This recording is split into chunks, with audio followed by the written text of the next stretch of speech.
What's up? What's happening? Welcome in to the Hoffman Show on a competition Wednesday on the Team 980. Always live as well on the free Odyssey app and streaming live on YouTube at the Team 980, where you see the wheel has made its way home. Yes, it has made its way home back to Anthony's side of the building, where at 5:30 he will learn his fate. Because and how he lost, just how close was it? Did it take perhaps perfection from your boy to defeat the mighty Anthony Haney?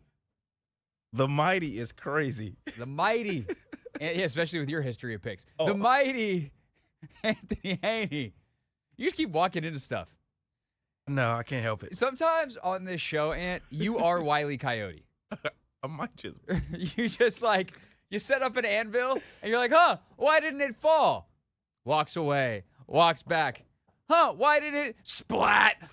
Yeah, that's me. That's Anthony, mighty Wile E. Coyote, Haney. Yes. So there's that. Also today on the show, Clinton Yates coming up at 4:30. We're going to get into the Tom Brady thing. Like, Brady is now a part owner of the Las Vegas Raiders, which is super weird because he's also the #1 commentator on Fox, and that comes with some issues. So Clinton and I are going to get to it coming up in just a little bit, but we start today with the latest from Command Land, which is we now know officially John Allen on IR. I guess that part we knew on Monday that was going to happen, but the move gets made today. We also learned a little bit more, though, about some of the other injuries along that defensive line, which then goes to the question of how they ultimately replace the production here. Who do they even have available? So Dorrance Armstrong did not practice today. Javonte Jean-Baptiste did not practice either because he also joined Allen on IR. Here's Dan Quinn. I knew that update was coming. Anthony, should I just run this Java update here? How does this work? We're going to update. Are you going to not restart my computer? Are you going to stop making a noise at 4:05 every day? Oh, no, we can't do that. Do you want to allow this device to make changes to your device? Sure. Just don't restart the computer in the middle of the show. Yeah, I would have postponed it. I'm just tired of it happening every day. Someone else is going to do it. Okay, I think we did it. Maybe at 4:05 tomorrow I won't get a we're trying to play sound. That would be nice. Now we're really installing. Get out of the way. Here's Dan Quinn on Javonte Jean-Baptiste and Dorrance Armstrong. Dorrance will not practice today, and yes, we're hoping it's shorter than longer with Javonte with his ankle injury. So we're hopeful that it's at the limit, and then we'll get a see for there. It's too early to call today, John. So there's Quinn on that, and then is Armstrong's injury considered long-term?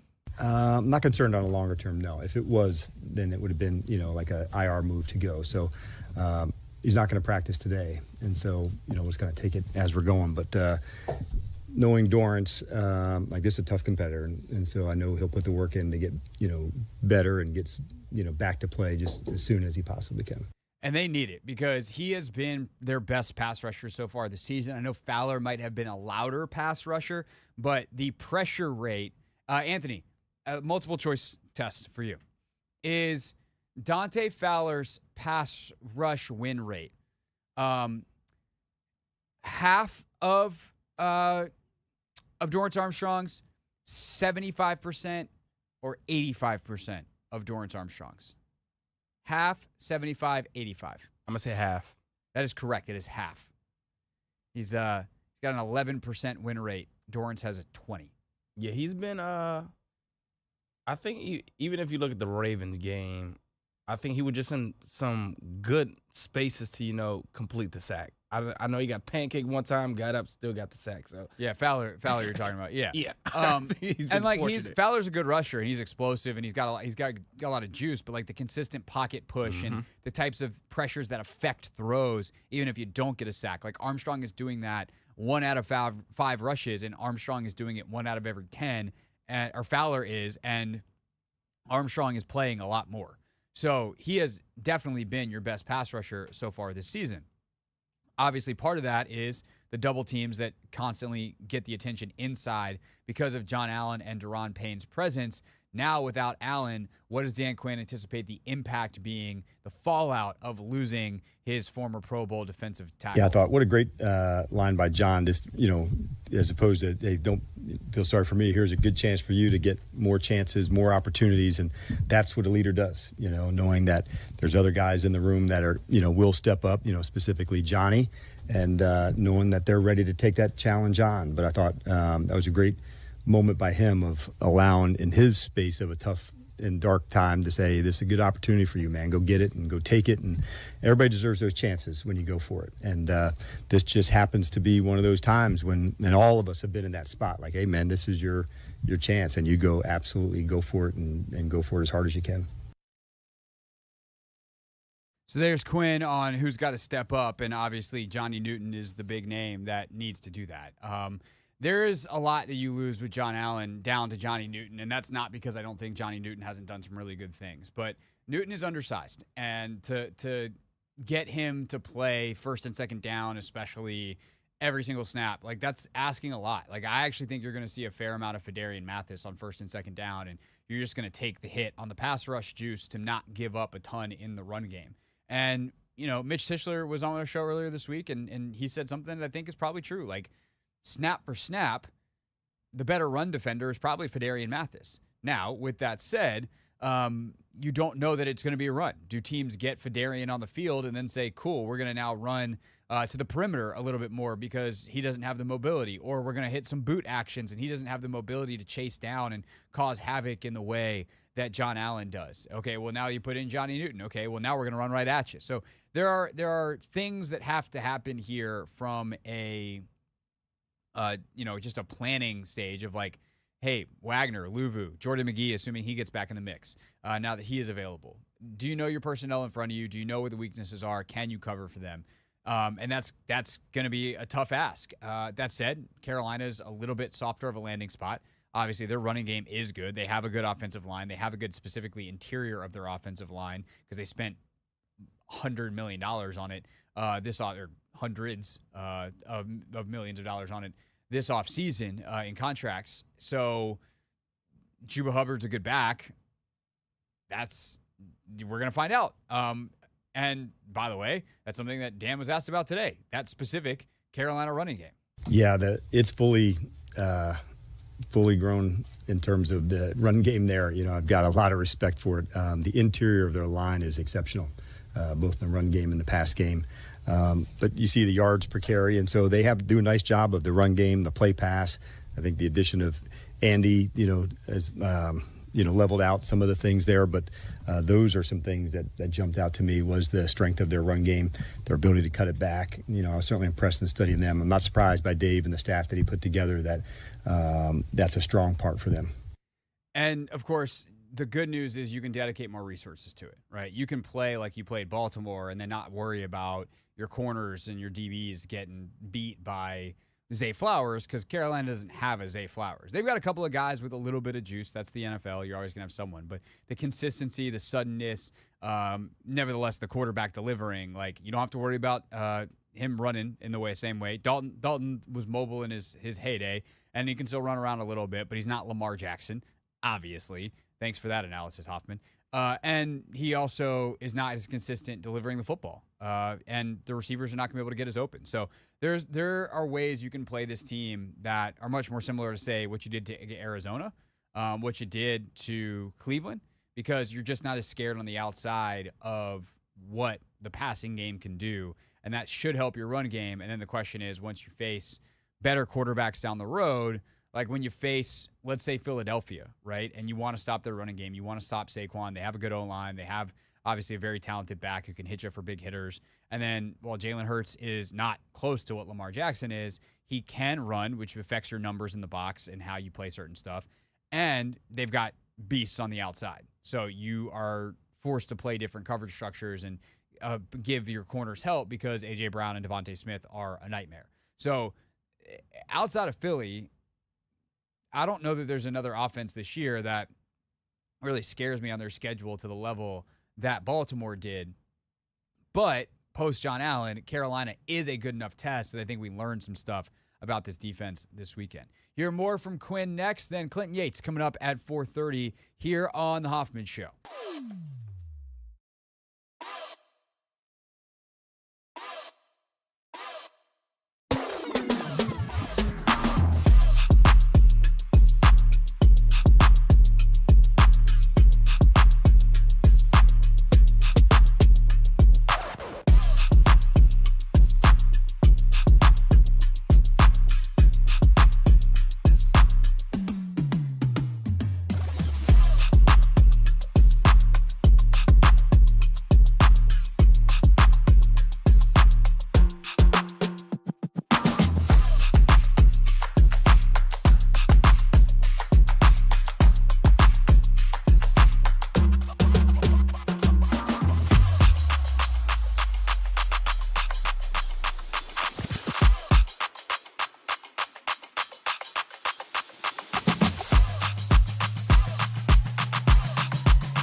It's the Hoffman Show. We're on the Team 980, always live as well on the free Odyssey app, and of course streaming on YouTube at the Team 980. One of the biggest conversations in Command Land over the last, really since Sunday, but even going back to last week, it's like, oh, they're 4-1, now 4-2, but they proved they could go toe-to-toe to an extent with a team like Baltimore. Should this team be buyers at the trade deadline? And so that question, of course, is really one that's more interesting for Adam Peters. I certainly have some thoughts on it. I'm sure Dan Quinn does too. And, I can give you mine in a second, but let's hear from Quinn because he was asked about this today and asked if, there's any acceleration to what they're building because of how they've started this season. Right. That's a good question for Adam, but we talk about the team all the time, so although there's a deadline, it doesn't mean there's a, time that you have to, begin that. And so we spent a lot of time on the roster and the team, and you're right that we did get banged up into some spots, and that's why we are fortunate that the practice squad is bigger, than it was years ago. And you guys can remember that when, there was 4 players, and then the street list was different and you went through that. But now there's I feel like a really good developmental plan of people that are in the building and practicing and playing. And so when those opportunities come up to go deliver, although people may have not played a lot of reps, they get their chances. And you probably heard me say it before, but J-Mac is certainly the one that comes to mind for me of when his number was called, you get ready to deliver. And that's just such a pure example for us. I think it's interesting to hear Quinn say that. One, because he doesn't say anything about, we are definitely going to go and acquire someone in a trade. Please call Adam Peters at insert number here. Like he doesn't say that, which makes all the sense in the world. You don't want to appear desperate. That's a bad place to be in trades. He doesn't explicitly say that they won't do that, but he points to the practice squad and the internal nature of things. And that is also, to me, a very coachy type of answer, where it's like, hey, we got more guys that I'm excited to see what they can do. And the reality is those guys on the practice squad probably aren't that different from a lot of the guys that are on the end of the roster. The problem is the guys who are the backups, the 2s, are not as good as the 1s. And that is where the biggest drop-off is in the NFL. Not from the 2s to the 3s necessarily, or the 3s to the 4s, although sometimes the 3s to the 4s on training camp, you're like, oh, that guy's an NFL player and that guy's not. So there is some of that, like, oh, practice squad. But there's, I think, a lot of players around the NFL that if they're put in the right situation, that they're on a practice squad now, like they could be a part of the rotation at the back end. The problem is when those guys have to play real minutes, and guys above them who are your middle class of the NFL, your mid-tier player who is very solid backup, probably a little overexposed as a starter, has to play starters minutes. And sometimes it's just a young player like Johnny Newton who's not quite ready for that yet, who's still, didn't have a training camp, basically, been banged up, in and out. Now he's in his 6th week as an NFL pro, and in terms of game weeks, and now he's going to have to be a starter, and he's going to get a lot of attention. And is he ready for that? So these are the things that as a coach you can say, like, oh, I'm excited about this guy's opportunity, and I have no doubt that they are. Because they invest in those guys. They put time in, and they want to see what kind of return they can get. And occasionally you get that. Occasionally you have Jeremy McNichols come in and play so well that he winds up getting more snaps when the guy that he replaced was healthy again. But much more often, and especially these veterans that they're bringing in, guys like a Sheldon Day. Like, Sheldon Day's been around. He's a known commodity. There's only so good he's going to be. Hopefully he can do a replacement-level job. That'd be a win. I don't expect him to go out there and have a 9-sack season, which is kind of what you're hoping for from John Allen. It's just not going to happen. But if he can, hold his gap in the run way more times than not, get a little bit of pass rush juice and not just get blown off the ball, and spell Johnny Newton that Newton can have a 6.5, 7-sack season, okay, well, now we're talking. They can win with that. So from the internal, like, yes, that is absolutely something that you're working on doing. But Adam Peters' job, as hear Dan start that answer, like, it's a better question for Adam. As a coach, you're ever like, hey, Adam, please go find someone? No, because I don't, get into, the what ifs and where we're at. The thing that we spend, the time on it, is there anything that's stressing you? Is there, a spot that we need to address and go through? So that's really more where our time's spent. But you're right. There's a lot of people around this time of year that get calls, give calls, all of that. And I think that's just kind of part of this time. I think philosophically, you're always going to give the same answer. We'll make the move that's best for the team. I think the unspoken part of that, the part that's fun to talk about on radio shows, honestly, it's probably kind of fun to talk about in internal meetings, although their conversations have actual consequences and ours are for entertainment, is what that means. Like, what is best for the team? And I think with the way Jaden's playing, what's best for the team is to not waste the year. Hey, Jaden was playing as a top 5 quarterback in the first year of his rookie contract, And, we didn't think that was going to happen. And then we got a couple of injuries. So we just punted on the season and we just kind of kept trucking. Like, no. And this kid's going to play at this level. Like, you owe it to him and everybody else around to see how good you can be. Now, you don't need to sell out for this year. You don't need to trade 3 first-round picks for someone. Like, go pry someone away for a stupid price. Like, no, that's also silly. You can do both. But I think you are maybe more willing to give up a second or a third or a future whatever. Like, if your 2026 second you held in a certain esteem because you're like, we're still going to be rebuilding, or even your 2025, or your 2026. Yeah, I would say even your 2025, right? Next year's pick, your second round pick. You're like, that pick's going to be a top 10 pick in the second round. There's no way we can trade that. But now you're like, that pick could be late, in the 20s of the second round. It's different conversation. Worth something that's a little bit different. And so I think that you have to say, we'll do what's best for the team, but what's best for the team might be willing to give up or being willing to give up something a little bit heavier to get a better player that helps you now and in the future, as opposed to just holding on to your draft picks and maybe even selling for some draft picks at the deadline. And Dan Quinn was asked directly about this today, because once you get the franchise quarterback right, everything else changes. It has to. It simply has to. And Jaden Daniels, being clearly the right guy, means your clock on his rookie contract, the best bargain in sports, starts now. So when you get that franchise QB right in the draft, what does it mean for your team starting immediately? Well, yeah, I think everybody, that's the name of the game, to say at a position that, affects the outcome so much, decision-making and processes to go. There's so much that goes into it. And so for me, getting a chance to be around excellent quarterbacks and seeing what it looks like and knowing that we have an excellent quarterback here, it's fantastic. I would say the common thread on that is relentless work ethics. And I've seen it with Jaden and going back through Dak and Matt and on the way down the line. That is a trait that definitely sticks out to me. There's just so much preparation that can go, and finding the right balance of decision-making, competing, knowing, making the plays go right, speeding up throws. It doesn't just get seen on just the way he's throwing it. It's in the way that he's playing the position.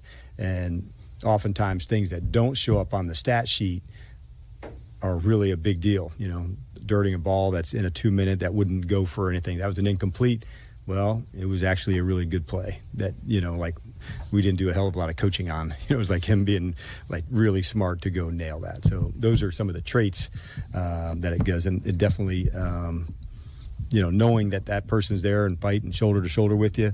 I love Jaden, what he brings to us, and I can't wait to see him grow, man. He is absolutely relentless about it. And that's why it works. It's not just a kid who's had a great start, the greatest start in the history of the league at the position, and is like, I've made it. I'm cool. Like, he's pissed after the Baltimore game. He doesn't like losing. That's going to drive a lot of winning around here. And it's up to the organization to make sure that they're on that. Now, that doesn't mean be irrational. It doesn't mean go trade all willy-nilly. It doesn't mean go all in for this year. But certainly don't want to waste a year. The league is too fragile. And I think these guys know that. These guys know that just because you're good now doesn't mean you're good next. They've had a couple of down years in San Francisco, or disappointments in San Francisco. Obviously, DQ gets to the Super Bowl, and then that's the peak in Atlanta, is that 28-3 lead, and it's literally all downhill from there. There are no guarantees. If you have a shot, you should make sure that you make the most of it. But also, with a quarterback at the beginning of his career and knowing you have multiple years left on this rookie deal and a bunch of big decisions to make, you don't want to put yourself in a corner either. So there's a fine balance. Adam Peters is fully aware of that, and I'm sure that they will do what they think is best. And unlike a lot of previous regimes, I actually trust them in that judgment of making the decisions that will actually turn out best for the team. It's the Hoffman Show. We're on the Team 980. We're always live as well on the free Odyssey app. And when we get back, our good pal Clinton Yates joins us from ESPN, and we're going to discuss Tom Brady's jobs, owner and broadcaster, and why they're oil and water. They do not mix.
Hoffman Show. We're on the Team 980, always live as well on the free Odyssey app. And if you're watching us on YouTube at the Team 980, where we also stream all 3 hours live, you're getting a lovely pageant wave from the one and only Clinton Yates with this first Wednesday visit. What up?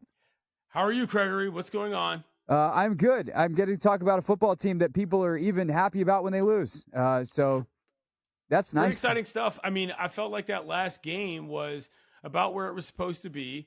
I might call out some of my friends, and by some of my friends, I mean former caller to another show that you know, my gambling partner Slim. He thought that the line was egregious before the game started, based on how well the Commanders were playing. It turned out to be exactly correct. So, of course, you know, there's sometimes little tempering of the expectations that is always necessary, but I just had to, get after him a little bit. Yeah, 6.5. Oh, it was 7. Well, what do you know? It was 7. It's going to be a one-score game. Well, yeah, one score, 7 points. Unfortunately, the extra point was good. We're actually going to take a quick swerve away from the Commanders, talk about another big NFL story, though, with Clinton, of course, the host of ESPN Daily, which is available Daily. You almost missed your cue there. I know. I was thinking about other stuff. You're thinking about what we're about to talk about. Stay in the moment. Stay present. Tom Brady presently is a $300 million, I think, broadcaster for Fox Sports, who now owns 10% of the Las Vegas Raiders, which prevents him from doing a lot of things for Fox Sports. So to catch people up who might not know, the NFL owners approved Brady's minority stake in the Raiders yesterday. He is now a 10% owner. And that comes with a lot of restrictions in terms of what he can do for Fox. Production meetings, being in opposing teams' facilities, a lot of things that are very standard for game broadcasters, Brady cannot do, despite the fact that he is Fox's number one color analyst, a.k.a. when they next have the Super Bowl, he will call the Super Bowl. Clinton, your thoughts on this? Let's start broad. Let's start there. Well, I know this is a little bit wonky, and I know that talking about the business is not necessarily something that everybody likes to hear about, but this kind of stuff is important for a lot of reasons. Number one, this is his first time doing it. And that alone, just from and you know this, having come up in this business, just from an opportunity standpoint as an athlete, you think, okay, to step into the number one seat immediately, I understand you're Tom Brady. I understand that your collective knowledge of football that you will forget, as they say, is way more than any of us will ever know based on your achievements on the gridiron. But calling a game is still calling a game. It is a different craft. And the number one thing about this that I think of immediately is the fact that he's going to make basically more per game or per season than anybody will ever make in his career, their career, that he ever works with.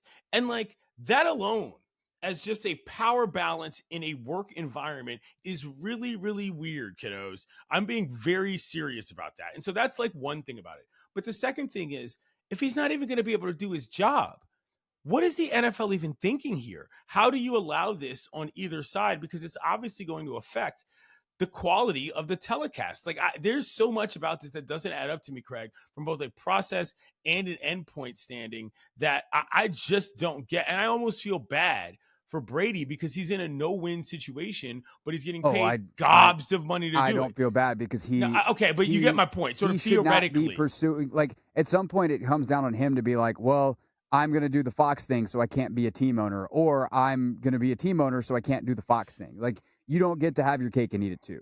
And no, now, that's fair. Someone else, whoever's serving the cake, like, someone stopped giving Tom Brady cake, so there's plenty of blame to go around, but, like, at what point do you just go like, hey, guys, like clearly this ain't right. I don't feel good about this, as opposed to just taking money from everybody.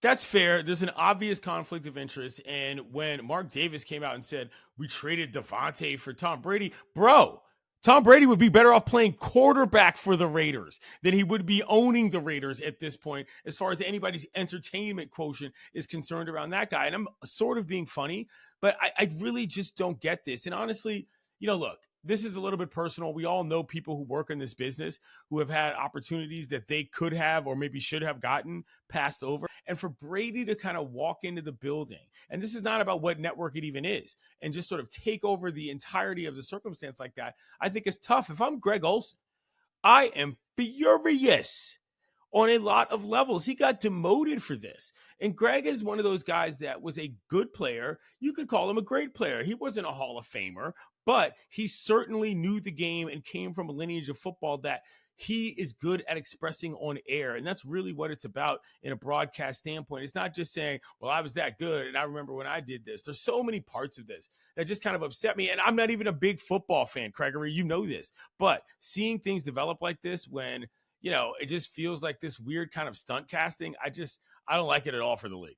No, it makes me furious. Our business is a very rapidly evolving, changing thing. And you and I, because we're actual real life friends and we talk about, like, you are one of my, just so the audience understands, like, I'm not just saying this to say this, and Clinton knows this, like, Clinton is probably my closest friend in this business. And so we have a lot of chalk talks about career stuff, like really intensely personal. And sometimes that includes the finances of it. And so like to watch the way the industry is changing. And, you and I have talked about, well, okay, where do I want to be in 10 years? Where do you want to be in 10 years? And like, we both kind of got to the point when we have those conversations, we look at each other and go, I don't know, because I don't know what the industry is going to look like in 10 years. And part of it is the money is so shifted towards former athletes. And you see, I mean, like, I'll go to your shop. I'm not going to get you in trouble, so I'll say this part. But like Zach Lowe getting let go on the NBA stuff, right? Like Zach, as a writer and as someone who covered the sport, did it at as high a level as anyone.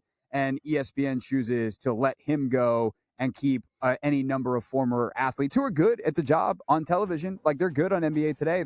But like they chose the former athlete, and not that calling games necessarily is a spot where former athletes haven't always had the upper hand, but the skew of the money, to your point, like the amount more that Brady is making every single week than the producers, the directors, the cameramen, nevertheless, Kevin Burkhardt sitting next to him throughout their entire careers, like it's wild, the discrepancy here. And then I think to that point, imagine the person you work with that makes the most money tenfold doesn't have to do any of the work because they can't.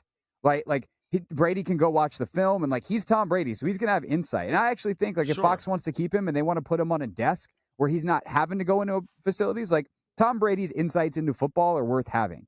But to call a specific game on a national level and do it well enough week in, week out that you are appealable to the local audiences that follow those teams every single week at diehard level, like you have to have that kind of access. And he's not. And I think especially for a guy who is fairly fresh out of the league, who has his way of doing things, but may not have the exposure to a bunch of different coaches, a bunch of different styles, a bunch of different thought processes, where the way he solved a problem as a quarterback might be different than the way the coordinator or the quarterback on the field is, that tremendously hurts the telecast.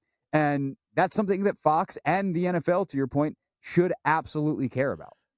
The other thing about that, Craig, is that I just kind of don't understand what you're maximizing at that point. The whole point, as you stated, is that Tom knows guys in the league. He was right there. If he can't be interacting with those people, what are you even using the value of what his actual identity is even for? That's where, and this is getting a little existential, I understand that, but, never mind the dollars. Like, the whole point of having a person recently out of the league is that they are clearly fresh in their minds with people that are currently in the league. If you can't interact with those people, why would you allow either one, never mind whether or not Tom wants to do both? I just feel that it's a very sort of weird and unnecessary kneecapping of something that I guess could have been cool. I'm not going to act like I'm the type of person that would tune in to see a Tom Brady call a game, but that's just me. There's an entire nation of people from Boston to Tampa, frankly, that probably would. And I get that. But at the same time, it's just like, I don't really understand what the strategy is here. And,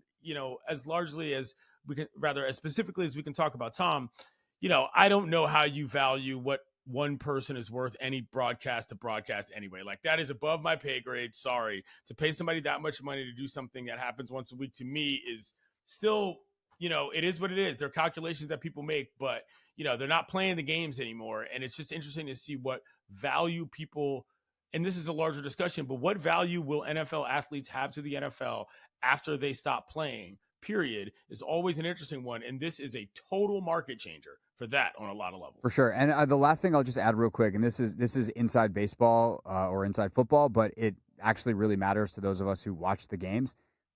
Typically the color analyst kind of runs those production meetings. I know enough play-by-play people to know that, yes, of course there are discussions, and every broadcast team does it a little bit differently. But typically, when Kevin Burkhardt was working with Greg Olson and they sit down with the coordinators, Greg's the one asking a lot of the questions. And so Now, he might not be the one using all the information on the broadcast. Their sideline reporter, the play-by-play guy, they all get that information, and they all might use it. Without That's Brady, why you have the meeting. Right.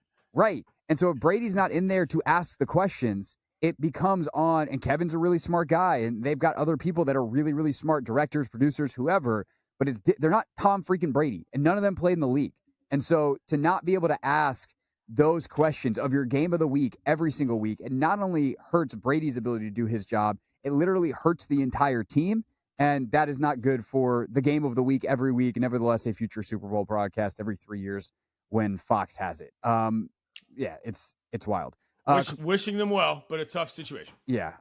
Clint Yates with us, of course, ESPN Daily. Real quick, before we let you go, I know there's something else that you want to talk about on the local scene here, and that is something that was highlighted in your former newspaper, the Washington Post, by Barry Svrluga, wrote a column off of something that Mike Locksley is doing. Of course, the University of Maryland coach, who has been very, very upfront, forward, and serious with his players about certain celebrations that mimic any kind of use of a firearm. And that is because Mike Locksley's son was killed in a gun violence incident. And this is something he takes very, very seriously. It's something that we've seen be an issue in the NFL with some of the finger pointing and the mimicking on what feels like more of a water gun level than an actual firearm level. But the NFL is taking it very seriously.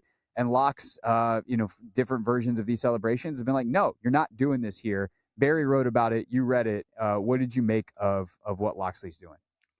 Number one, I want to commend Barry for even highlighting this at all. I'm not going to say it's a tricky topic, but it is one that, well, quite frankly, has a lot of connections that have a lot more to do with, frankly, race and age and location than I think a lot of people want to admit. To have young black men running around doing this kind of stuff on football fields, and I don't want to sound like the oldest man in Old Manistan, but you know how you get to be an old man? Staying alive. And as somebody that grew up in 80s and 90s DC, I understand what gun violence means to a lot of people. So while, yes, I feel the need for athletes to be able to express themselves and celebrate, there is a line. And particularly at Maryland, where kids have died, and I'm referring, very specifically to Jordan McNair, over situations that were sort of outside of football, but within football. Like, you just can't have this. So for Locks to step up and say, nah, I'm the adult in the room, this is not what I want with my program, I think it's very commendable, and not even on a wacky moral level, just on a basic human level. This is a good step for me. That's a team that's having an up and down season, the Terps, that is, to say best. But this is why you hire a Locks, is so that you actually have some level of a culture that alums and fans can respect, never mind what's happening from a result standpoint on the field. So my thing is, I like this a lot. It reminded me of the late, great man who is the reason why I am who I am in the sports world today. That would be John Thompson. A step-up move that says flat out, this is not how we run this program.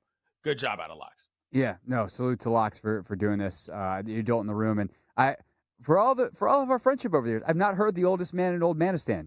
That's a good one. That's a good turn of phrase, Clint Yates. Hi, I'm Television's Clinton Yates. That's Television's Clinton Yates, and everybody. He also hosts a podcast. It's called ESPN Daily, and it is available daily, sir. Daily. More Hoffman Show next on the Team 980. What's up, kiddos? It's your boy Clinton Yates from ESPN. It's the Hoffman Show on the Team 980. Tell your mama I said what's up.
It's the Hoffman Show. We're on the Team 980. We're always live as well on the free Odyssey app. Coming up at 5 o'clock, you will hear from Logan Paulson on the Commanders' defense. We're not going to play a full take command clip, but there's a couple things that Logan said in our full episode breaking down the Baltimore game about this defense that I think are really worth diving into because they are instructive on how I think we should feel about this defense moving forward. Some of these things like, hey, this is a big problem. And then some of these problems are very specifically caused by the fact that you were playing the Baltimore Ravens. And so I want to dive into some of that with the help of some things that Logan said coming up at 5 o'clock in lieu of Not My Beat today. So that's coming up at 5. And then, hey, Anthony, what's behind you? See, when people win, they don't know how to act. And Craig doesn't know how to act. That's not true. I've got lots of practice. I'm the worst. I am so insufferable right now. This is purely because of what you did last week. Anthony's got the wheel. He lost competition Wednesday. Just how tight was it? And he was going to spin that wheel coming up at 5:30. The Wheel of Mediocre Punishment returns. And we pick 3 more games for next week. 6 o'clock, of course, the pick 6 at 6. All right, Anthony, we have time for like a 60-second take on something. So I'll give you the Amari Cooper trade. I'll give you the Justin Fields going to be benched for Russell Wilson or the I did the 60-second version of the Devontae Adams trade. Which 60-second take do you want? I will take the Justin Fields one. Thanks for asking, Anthony. There was a 60-second take time, and you were going to take the entire 60 seconds to decide. Yeah. Here's the thing about the Pittsburgh Steelers. Offensively, they have a ceiling. That ceiling is the kind that a tall person would bump their head against. It's low. It's not unusable, but it's low. It's not, we can't get into this room. We call that the Cleveland Browns, but it's low. With Russell Wilson, with Justin Fields, they're only going to be so good offensively. So if you're Mike Tomlin, a coach who I realize is very silly to give advice to if I'm a radio host, he's never lost more games than he's won in an entire NFL season. But if you're Mike Tomlin and you're managing that situation, I think I would want the quarterback who I can use to enhance my running game the most, hit a couple of big plays, keep my offense off the or on the field as much as I can with his scrambling ability. And that quarterback is Justin Fields, and that quarterback is why I'm 4-2. Obviously, the bigger reason is TJ Watt in the defense, but the supplemental nature of and the complementary nature of their running game is going to be hurt by the fact that they're going to go to Russell Wilson. Now, I also do understand that for a team that, or a coordinator in Arthur Smith, who likes to run a lot of outside zone, then play action stuff off of that, Russell Wilson can do some damage in that part, the deep throws and things like that. He also doesn't see the middle of the field particularly well. Neither does Fields, but neither does Wilson, and that is an area where Smith has traditionally attacked. So, long story short, I think this is a bit of a silly thing without knowing the locker room dynamics. And that's the last part of this. This feels like the kind of thing that could upset a locker room. Hey, Justin's been playing great. We've been winning with him. He's a competitor. And now you're gonna take his job away? Now, maybe people are seeing the way Russ is in practice and they're like, we can't wait till this guy's healthy because we're going to take off. But it is the kind of thing that Mike Tomlin, I hope he didn't just outsmart himself because they're looking for something more without realizing, yeah, might get more over here, but you're going to lose a lot more on the other side of the equation. It's not balanced in a way that favors you. That's the 60-second Justin Fields take. You know why that one was ready? Why was it? Because this haircut I got today, it was done by a Steelers fan. So we were talking shop as he cut my hair. When we were sitting in our meeting, I couldn't help but look over and be like, Craig has a nice cut. This was clearly a really good cut. No, it was. Because the second I walked in to work today, Essig said something to me. Then, as soon as Linnell saw me through the glass, he said something on the air. He couldn't help himself. And now you're saying, okay. It's 3 for 3. Shout out to Steven. Yeah. Nicely done. It was, look, I love my normal barber, but she's on vacation. Are we going to have barber drama? That's the worst, bro. Yeah, you can't cheat on your barber. I might have to. Unless you absolutely have to. This wasn't cheating. Yeah, unless you absolutely have to. It's not a committed relationship, so there's no cheating. It's a business relationship, but I could not receive the services because I needed a haircut and the haircut wasn't available. Point is, I'm gonna have to have a discussion with myself about what I do for my next haircut because I've gotten a lot of compliments. All right, if you want to see my haircut, watch us on YouTube. Whether you watch us, you listen to us, however you're consuming the show, you'll hear more on the Commanders' defense with the help of a man with a very lovely beard and a nice haircut himself, Logan Paulson, next.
It's the Hoffman Show. We're on the Team 980, always alive as well on the free Odyssey app.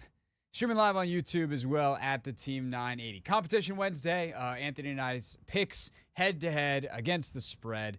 Coming up at 5:30, the results from last week. One of us spins the wheel. You might know who it is by now. And then the picks for the upcoming week as well. All that at 5:30. Pick 6 at 6. We hear from Dan Quinn and Jaden Daniels on a Wednesday. But in lieu of Not My Beat today, we want to do something a little bit different, which is I have some extra notes and things I want to talk about from the Commanders game against Baltimore, specifically on the defensive side, because we have spent a lot of time talking about the great things that Jaden Daniels has done. And I think some of the time, obviously, talking about areas where this Commanders defense came up short, some areas where it's like, hey, that's probably not that big of a deal or whatever. And I think when we went through the tape on Take Command, Logan did a really great job on some of the specifics there that I wanted to be able to share with you here on the radio. So with that said, to me, the biggest problem the Commanders had against the Baltimore Ravens was the pressure and the fact that it didn't exist. The Commanders' D-line did not lay a hand. It felt like on Lamar Jackson all day. I know they wound up getting a couple of sacks. Some they just had like good coverage on the back end. Some they actually got a couple good rushes. But down in, down out, that was a huge issue. So why did the Commanders struggle so much to get pressure on Lamar Jackson? Logan Paulson, please explain. I think having a guy like Patrick Ricard and the value he brings cannot be overstated. It cannot be overstated because you can literally just plop him on a defensive end in a true drop back situation. And he's big enough, he's strong enough, he's got good enough feet that's a win. And so what that allows you to do is send a full slide away. He's going to sit there. Derrick Henry's going to come up and check the double team. So like you have basically like 500 pounds of running back blocking your edge guy. And then you get double teams across the board. And that I'd like that. You know what I mean? Like that's going to be a good pocket no matter what. And then you add a ball fake in there, and those guys are going to be really, really sticky, especially with how physical they are up front. So I don't know, man. It was I think that was a big part of it. Also, I thought there was a little bit of a fatigue element as the game went on where they couldn't get stuff going. But that's something. And I also felt like Joe Witt Jr. was a little bit cautious, and rightfully so, about stuff he could bring and stuff he could rush with in terms of pressure packages and line stunts. And the other thing that's jumped out to me is, what drive is this? This is the fourth drive of the game. It was 3rd and 5, obviously, they get the completion, but then it's 1st and 10, 1st and 10, 1st and 10, 1st and 10. That's not an exaggeration. They went all 1st and 10. So I don't care how good your pass rush is. When you don't get in an obvious pass rushing situation, you're not going to rush the passer well or effectively. You're not going to run a blitz. You're not going to run your pass rushing blitzes. You're not going to run your pass rushing stunts. Because like I said, when they got to 3rd and 10 situations, I thought there were some good opportunities where the coverage was good and the rush was able to create a little bit of pressure. But if you can't get to 2nd and long, 3rd and long consistently in a game, you're not going to be productive rushing the passer. No, you are not. And there's so much good stuff in there. And some of it is actually encouraging because, to Logan's point at the end there, even the times they get Baltimore to 3rd and long, they can't get the pressure because Baltimore has some unique things that they can do. And they also have, from a protection standpoint, and they also have one of the best 5-3-2 quarterbacks in football. And so, yeah, Lamar Jackson can make plays on 3rd down that other quarterbacks simply cannot. And not to mention, 2 of those plays, I would give the Washington Commanders defense no notes. I'd give the referee notes. 2 3rd down situations that would have gotten them off the field, in one in the middle of the field and forced a punt, the other in the red zone. They're bad calls on St. Juice. Like, what are you supposed to do? That happens. On the first one in the middle of the field, or the second one that's in the middle of the field, you got to then bow up from there. But the one that's in the red zone, it puts the ball at the 1-yard line. That's a field goal, or the ball's at the 1-yard line. Baltimore scores on the next play. Not a whole lot you can do there. Okay, get 3 more stops, four more stops against the Baltimore Ravens at the 1-yard line. That's not going to happen. They did the hard work, and the referee said PI on St. Juice, and party's over. But again, that's not why they lost. But it shows you the fragility of this, and I think the first part of that some of the stuff they do with Patrick Ricard and Derrick Henry and being able to roll Lamar and move Lamar in ways that other teams can't is encouraging, because other teams are not going to be able to have those solutions, and the ability to get a pass rush clearly is something this team can do. Look at the 7 sacks they got against Arizona, some of the key pressures they got in some of the other games. The 7 sacks against Cleveland, key pressures against Arizona, on down the list. So that is one part of this. The other part is, again, in those key third downs, you're not going to have a quarterback who can win like that. But part of the Baltimore-centric nature of this is those ball fakes, the ball handling, and the just hell that Lamar Jackson puts you in, and some of the very specific problems they cause for the second level of the defense. And for as much flack as the secondary got, and some of it is rightfully earned, I think they didn't get helped a lot by the linebackers. The linebackers were so not in the picture that they escaped the scrutiny that they should get, unless you really know what to look for, because it's like, oh, well, that DB's, I can't believe that guy's so open. It's like, yeah, because there's supposed to be a linebacker underneath that throw. The DB forced him where he was supposed to go, but the linebacker is not there. And I thought Logan did a really good job of explaining why playing linebacker, specifically against Baltimore, but also generally in the modern NFL with how offenses operate in the play-action game, is so difficult. And a team like Baltimore really exposed, where Washington has 2 great linebackers that are great at a lot of stuff in Wagner and Luvu, but this part of coverage is not their forte.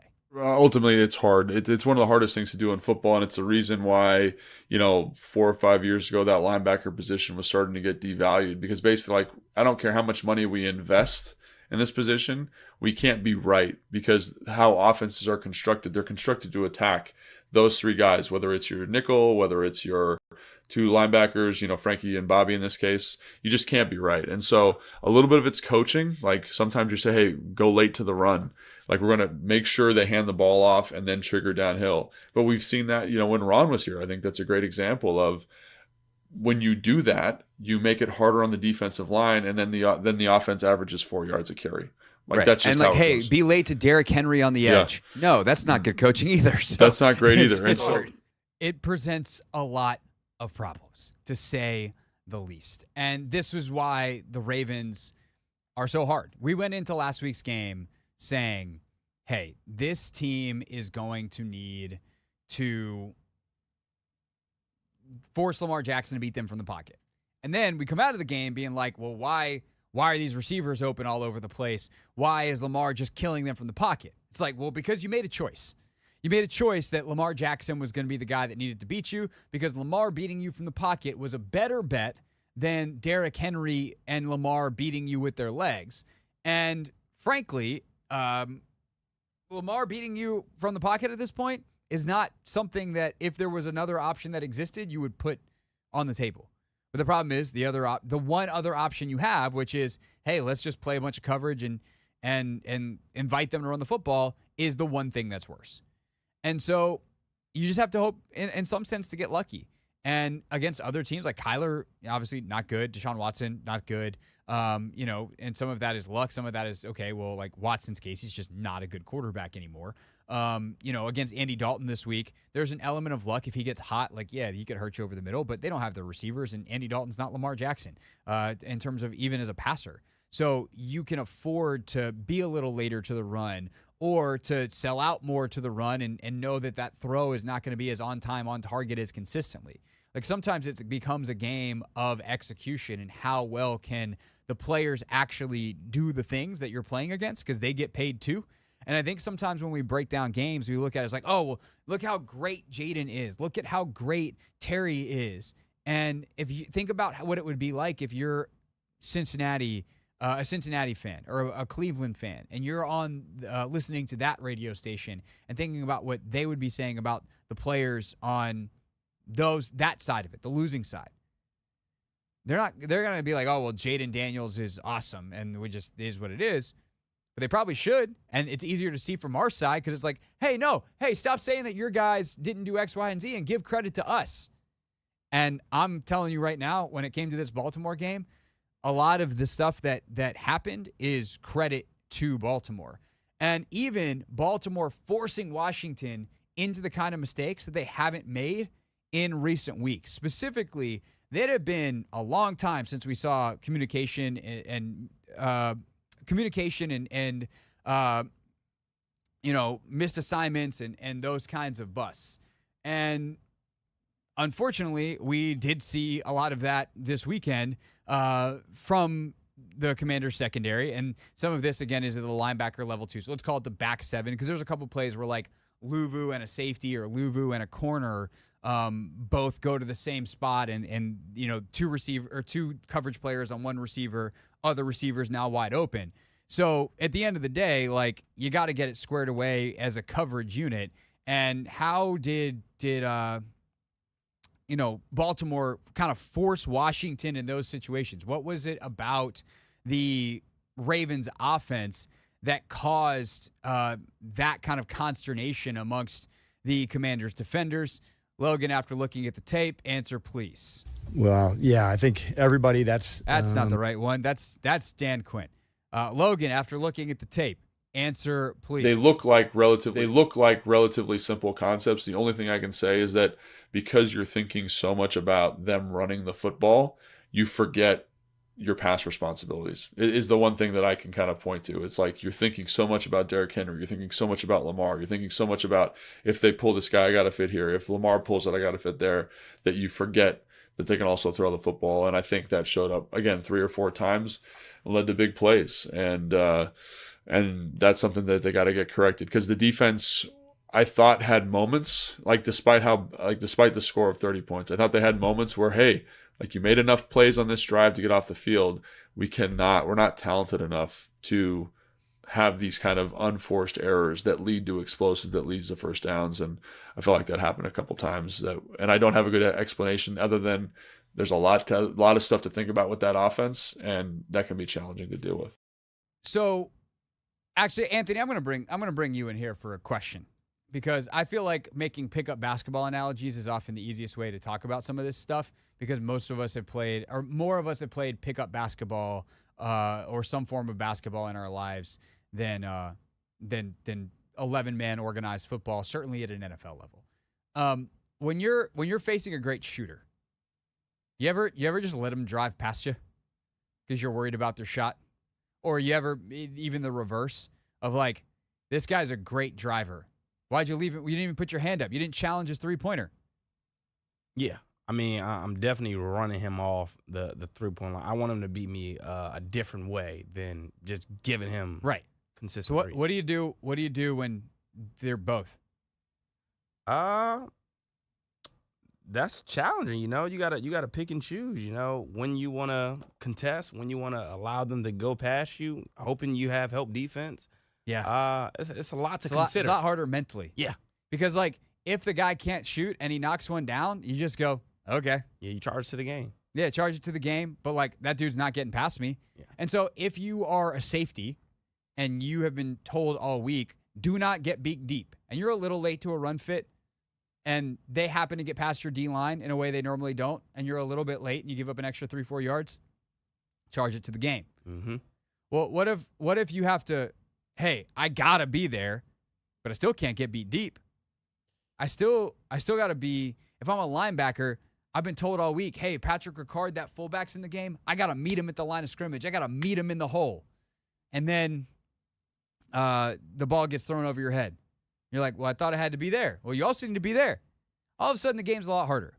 And so I say all this, and I play these clips from Logan and all of that, not to try to excuse this defense, because ultimately, like, they still keep score, and it's still an L. Like, you had to do better on this test. What I would say is an objective analyst from the outside, as someone who is trying to make sense of it here on the radio, is that a lot of the stuff that happened doesn't concern me as much as if another team had done it, because Baltimore does everything at a higher level and with a uniqueness in terms of some of their pieces that no other team in the league can replicate. And so, yes, Washington needs to get better defensively. No, they're not actually great on defense. But they only gave up 30 other teams have given up a lot more to Baltimore. Baltimore is the second highest ranked scoring offense going into last week. They might actually be first now because the first ranked team was the Commanders, and they obviously picked up a +7 advantage on that in the statistics. But they're the best offense in football statistically across a lot of different metrics. They held them, quote unquote, to 30. And Baltimore had to earn it. So that's nice. Made them earn it. Better than last year. But if you want to be a legitimate Super Bowl contender, we know the stakes are all these things that are really hard. You ultimately have to do them. It's the Hoffman Show. We're on the Team 980. We're always live as well on the free Odyssey app. And we got time for a call or two on all of that. Where are you at on this Commanders defense coming out of the Baltimore game? 301-230-0980, 301-230-0980. Couple calls next before Competition Wednesday at 5:30.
Competition Wednesday coming up in 8 minutes here on the Hoffman Show. No calls yet. We got time for probably one if anyone wants to dive in on the Commanders' defense at 301-230-0980. So we go to Anthony, the next best place. The comments? The YouTube chat. Yeah. Never read the comments, by the way, tomorrow, 5:30. By the way, a week from tomorrow, Wizards season opener. Next week will be Wizards week here on the Team 980. Still have plenty of coverage of the Commanders, obviously, but we have not 1, not 2, not 3, not 4, not 5, not 6. We got 7 interviews from Media Day that we're going to try to squeeze in next week. There's also one 8th one that is fairly large that I believe is happening on Monday. I need to confirm this, and then once it's locked in and confirmed, I will let you know. But there's a chance that we have a very, very significant interview next week, on top of all the other significant interviews that we already have, if you haven't heard our coverage from Media Day a few weeks ago. But Will Dawkins, Jordan Poole, Kyle Kuzma, Brian Keefe, Keyshawn George, who's having a fantastic preseason, Alex Sarr, Corey Kispert, all in the hoppa, as they say. And we'll play those for you throughout the week next week here on the Team 980. But first of all, Anthony, people are excited for competition Wednesday. Mualai says Ant's getting the ice bath. So there we already got people rooting for that. First of all, don't speak that into existence. Ant's getting the ice bath. Ant's getting the ice bath. That's what I want for the comparison. Wow. I don't think so. If I had to guess, I think I'm probably going to end up with a costume show. Well, if you were good at picking, the wheel would still be over here. So actually, that's not even fair. We'll see. How close was it? How many times have I spun the wheel? Oh, 2 times so far. Yeah. And you spun it the last 3. Not the last 3, the last 2. Oh, And the we last didn't 2. do One it- was double, though. We didn't do it 1 week when you lost. So we can't go on wheel spins. We didn't do it 1 week when I lost? No, we didn't have the wheel the first week, I thought. Oh, yeah, we didn't. Maybe we had a virtual wheel. So we didn't have the actual wheel. Yeah. We had a random number situation. Mhm. That was when I was in India and I had Rachel pick your punishment. Yeah. Unbeknowingly, against her will. I was just like, say a number into this microphone, please. Anyway, one thing, just our guy Dion is in the chat, and he says next man up about the Commanders' defense. It's actually a good reason for Peters to go out and try to find a stud to replace Allen. While he's at it, snatch 1 O lineman, 2 cornerbacks, 1 safety, and 1 big wide receiver. Good gracious. How? That's an overhaul of a It's- team. That says Wednesday the 16th, Anthony, on my watch. Is this the 16th of March? I didn't know free agency just started. No. What month is it? October.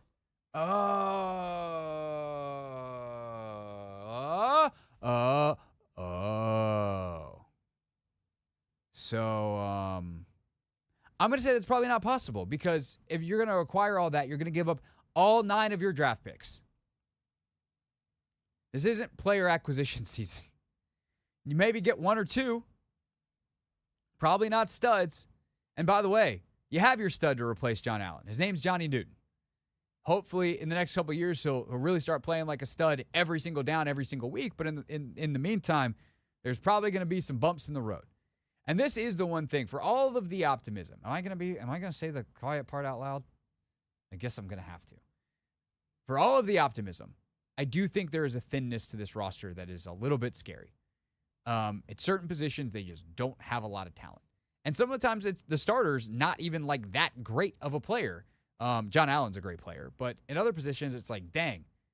Like, I'll say this one. Man, some of y'all really don't like Benjamin St-Juste. This team is, I almost said a really bad word. This team is screwed. Screwed is not strong enough, which is why I almost said the bad word. Almost got in a lot of trouble. This team is up a creek without a paddle. This team is stranded in a desert. This team is, come on, give me some more, Anthony. I don't have any off the top of my head. I just thought of another one, but I don't want to say it out loud. The point is, this team's in trouble if Benjamin St-Juste gets hurt. The backups, you want Michael Davis playing out there? See how that goes. Forbes can't get on the field right now. So that'd be really bad. Like, there's some spots, specifically on defense, where it gets real thin real fast. And hopefully that doesn't happen because we don't wish injuries upon people on a general level, and I would like them to be good. But it is a week-to-week league, and that is something that I think there's 1,000 reasons for optimism. And if your one reason for optimism is it could all go belly up tomorrow, well, we could all walk out the door and get hit by a bus. Not recommended. But that is just the reality of what stands in the way of this team and being really good. I think more so it's the thinness of the roster than anything else, and hopefully we don't find out. But also week over week, I will say, there's something that makes you feel better about the Commanders' situation on the D-line, for instance. Week over week, they're also getting better internally because these are actually good coaches who do make better players out of the players that currently are on the roster. So that is the encouraging part, as opposed to in years past where you're just worst guys that these guys identified as not being very good in the first place. Cool. It's the Hoffman Show. We're on Team 980. We're always live as well on the free Odyssey app. When we get back, Competition Wednesday.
It's the Hoffman Show. We're on the Team 980. We're always live as well on the free Odyssey app.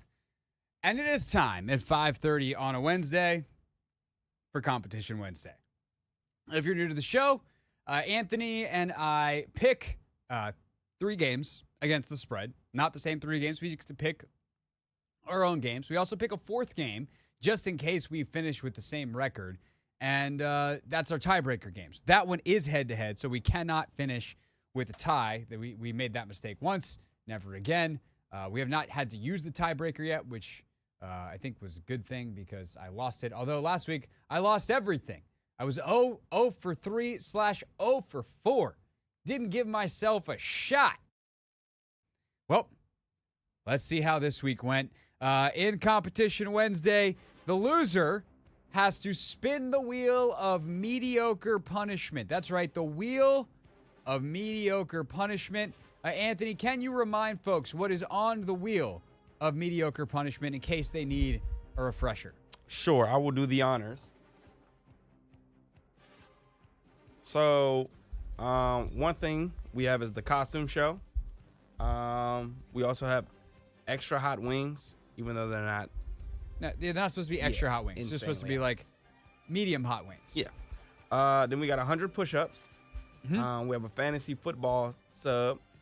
We have an ice bath, which Mr. Hoffman owes I us. owe an ice bath to the show because I haven't had a chance to do one yet. That's probably the most involved of them. Yeah. And then the last one is lunch. You have to pay for, somebody's lunch. And I think I've done that already. Yep, you did have to buy me lunch. Yeah, pay for lunch. I've also made a sub on your fantasy football team. Yeah, you have. So there's that. I had to do 100 push-ups. It was really honestly terrible. It was like mediocre terrible. It did kind of mess me up for about half an hour. And I was sore for a couple of days. But Anthony, that's all right. I also owe you an ice bath. But here's how it went down last week, and then we'll get to this week's picks. Anthony, your first pick, you took the biggest line on the board, which, honestly, I wish I had Kevin Sheehan on the phone just to yell at you for doing that. That said, I probably would have done the same thing. And in fact, on our first impression selection show on Monday, I did that. I took the Philadelphia Eagles minus 8.5 against the Cleveland Browns. Anthony, by the time you got to them on Wednesday, the line had moved to 9.5. Yeah, a whole point. What was the final score in that game, Anthony? Wasn't it 20-16? I do believe that was the final score, which is only a 4-point win, and that's a loss for Anthony. Yeah, I'm still upset because Myles Garrett is really the reason this all even happened. They get 7 points at the end of the first half. You take away those 7 points, and I think this line hits, but that's how it be. That how it be. Yep. Hey, look, if the Commanders can merely get the PI removed on Benjamin St. Juste, and the touchdown goes to a field goal. Oh, well, actually, tell you what. Oh no, we're not going to get there on this one. You did not take the Commanders on Competition Wednesday. I did. Then the Ravens still win, but it's a different situation on the line. Yeah, a 7-point win on a 6.5-point line. My first game was Indy at Tennessee. The Tennessee Titans stunk. Colts only had to win by 1.5, and so I took them, and they won 20-17. You didn't take the Titans? Nope. Oh, I got me minus 1.5 on Indy. You want to know what's crazy, Craig? What's that? In our picks, I think you took the Titans. I don't think that's correct. Let me see. Oh no, you did take the Colts. I think you're trying to be. I'm trying to scare you. No, I have the documentation in front of me. Okay. You are not to be trusted here. Pittsburgh and Las Vegas, Anthony. Started 2.5. This game ultimately got to -3. Yep. You took Pittsburgh and the 3, and the Steelers did handle business. Yeah, I knew they were going to be too much defensively, offensively. It took a little while to get going, but Justin Fields eventually used his legs, and that proved to be a very good weapon. Yeah, good for Justin Fields. Not necessarily good for good for the Steelers. We'll see about Justin Fields. As it looks like Russell Wilson's going to start. All right, so Anthony's 1-1. I took the second biggest line of the weekend, which is the Houston Texans, who were -7 over the New England Patriots. They won by, what was the final score? Oh, that's right. It was 41-21. Yeah. So 20-point win. That'll do for the cover. Well, looky there, Anthony. I'm 2-0. Oh, you're 2-0. Nice. Yeah. You took the Atlanta Falcons. You took a lot of big favorites. Yep. Took Atlanta at Carolina, big road favorite, and that panned out for you. Panned out really Falcons, well. Falcons ran away with this one late. They got I think it was a pick 6 late in this one. Bijan had a big day, 38-20, big old win. And they outscored him 10-0 in the fourth quarter. Didn't even need that. You were comfortably covering this one. Yeah. 18. So that's 2-1 for you. So Anthony, if my final pick was incorrect, then we're on to tiebreaker land. And by the way, the tiebreaker was Jacksonville-Chicago, and I was on Jacksonville. So the tiebreaker would have been in your favor. Unfortunately for you, Anthony, I was on the Tampa Bay Bucks, -3.5. And that looked really, really good for me early. And then the Saints came back and scored 27 points in the second quarter. They didn't score again, and they lost 51-27. Yeah. So that's 3-0 for me, and a wheel spin for you. It's all good, Craig. You should be proud of 2-1. 2-1's a good record. It's been a long time coming. I started to feel bad for you. So, yes, I will spin the wheel of mediocre punishments. All right. Let's get going, Anthony. I'm going to give you the – hold on. Not yet. You have to wait. We have to wait for the music. I have to also give you the full screen here. So you – actually, the wheel is pretty good, so people can see my reaction too. All right. When you hear the music, Anthony, give that wheel a spin. Here we go. Oh, Anthony, you almost knocked over the wheel. Good gracious. Don't break it. This is why I still do it sitting down. I appreciate your enthusiasm. I feel like I shouldn't be playing the music. One, because I don't want to get a copyright violation. Two, because, Anthony, what are you doing right now? Just spin the freaking wheel. There we go. Oh, there we go. We got some nice sound effects. Tick, tick, tick, tick, tick. No way! Anthony's got an ice bath! Oh, my God. That's what it says, right? No, it says lunch. No, that does absolutely not say lunch. That definitely says ice bath. Are you serious? Oh, my God. I'm not enthusiastic Oh, I'm so excited. about that at all. Oh my gosh! Oh, I am an ice bath, Craig. I pumped. promise you. I promise you. It's gonna get ugly. What do you promise, Anthony? That's gonna get ugly? It's gonna get ugly for me. I'm. Oh my god! I'm gonna look so crazy getting into that water. You are going to. I'm terrible. Like I don't even like getting in cold pool water. So Yeah. the fact I have to get in an ice bath. Oh my god! I am so excited for this. Can we take down the time to like 30 seconds? No. No, absolutely not. Oh Did you my check? Did you check if gosh. Prep has two? I didn't check yesterday. I wonder if the Commanders would let us I'm so do sad. a wacky bit, or if the Wizards. Get Dawkins on the phone. Get Winger on the phone. Can we go? Can we come borrow the facilities, the recovery rooms? This isn't the life I deserve, Craig. I cannot believe this stopped on ice bath. Oh my gosh! Hold on. Did you check if Prep has two? I did not check. Okay. Hold on. Let me send out a text though. Okay. I know the trainers. All right. Well, we're gonna see it because I do think the best case scenario here is that Anthony and I, like Kevin Hart's got a show called Cold is I don't know if I can say that. But it's called Cold as basketballs. Go with that. Safer version. And there's dueling ice tubs. Kevin Hart and his guests get in, and then they do a whole interview. And I think that setup is prime for Anthony and I, so that people can see the reaction side by side. Wow. It's going to be exciting. For some of us. When we get back, we'll pick our games for next week and see how that goes. Also, I will say, Anthony, you haven't, I don't think, really had the experience of landing on something that you're dreading and then having to pick games. So Anthony picking games flustered next.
It's the Hoffman Show. We're on the Team 980, always live as well on the free Odyssey app. We are streaming live on YouTube as well at the Team 980. All right, so it is time for Competition Wednesday Picks Edition. We've had a Competition Wednesday Devastation edition.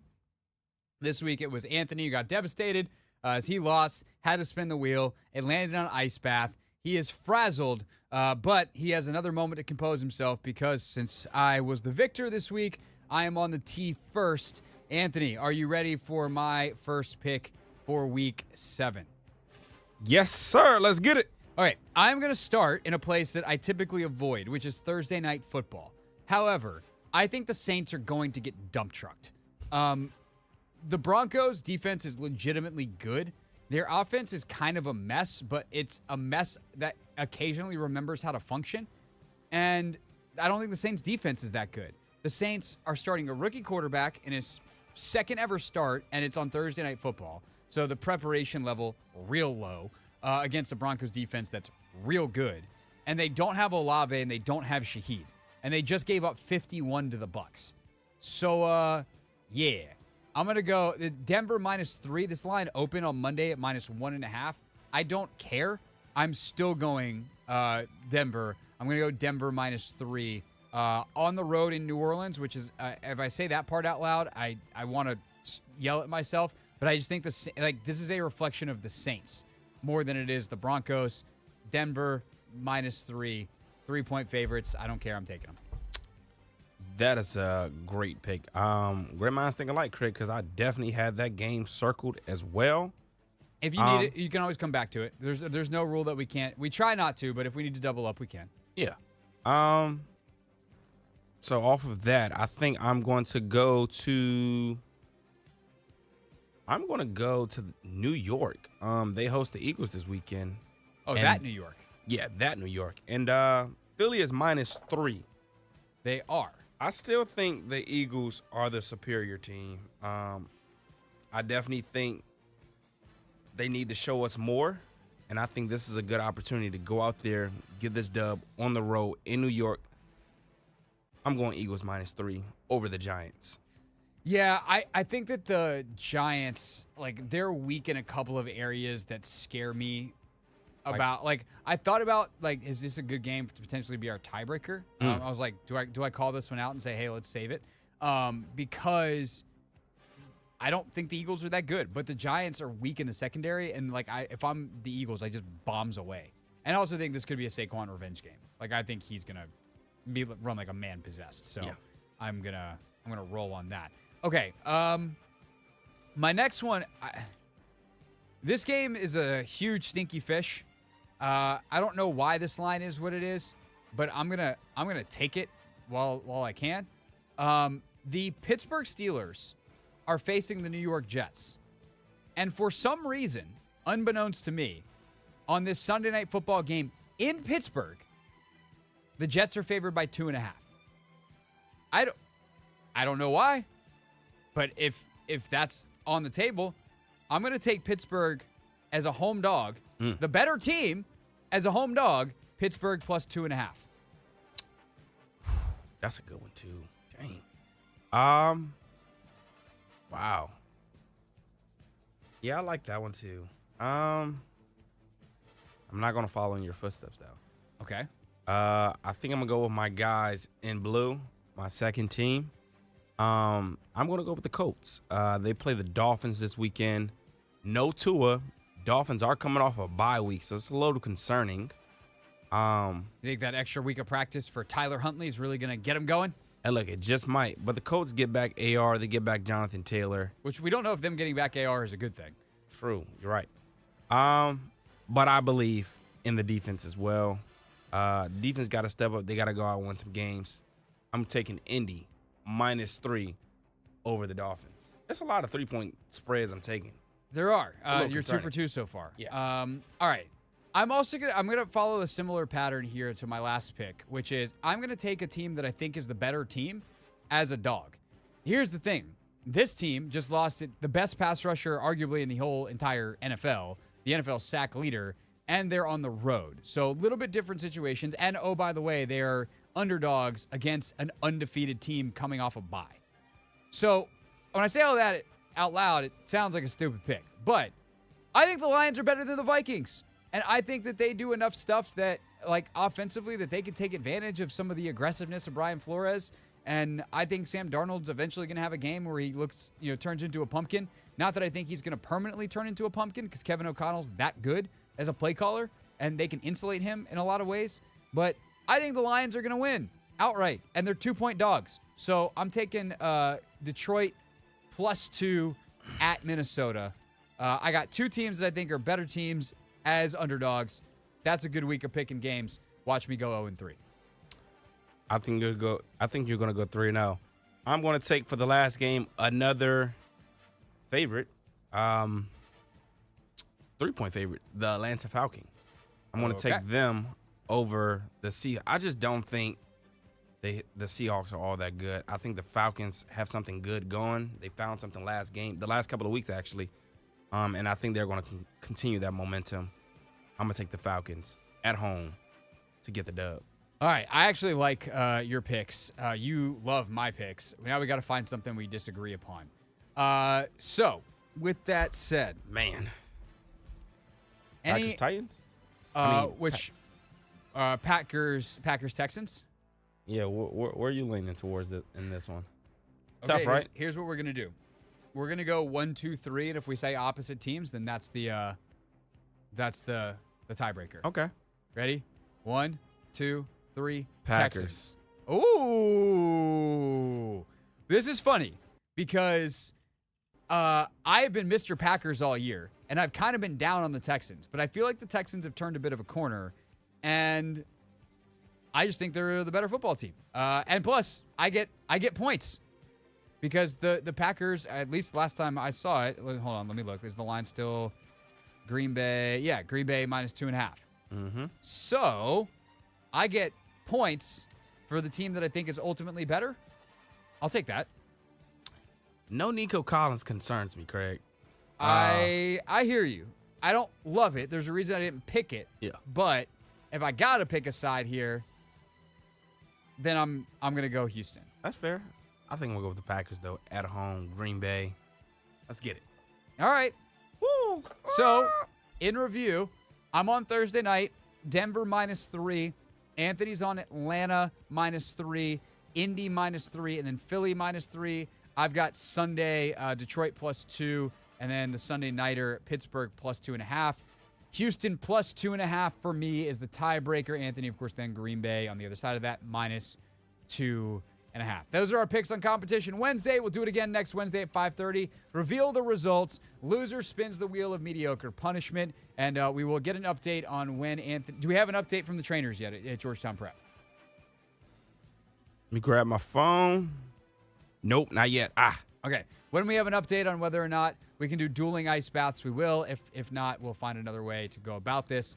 But that we now both owe the show an ice bath. We promise we will follow through. When we get back, we follow through on our daily promise to give you the biggest Commanders headlines at 6 o'clock. Our Pick 6 at 6 is next.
It's the Hoffman Show. We're on Team 90. We're always live as well on the free Odyssey app.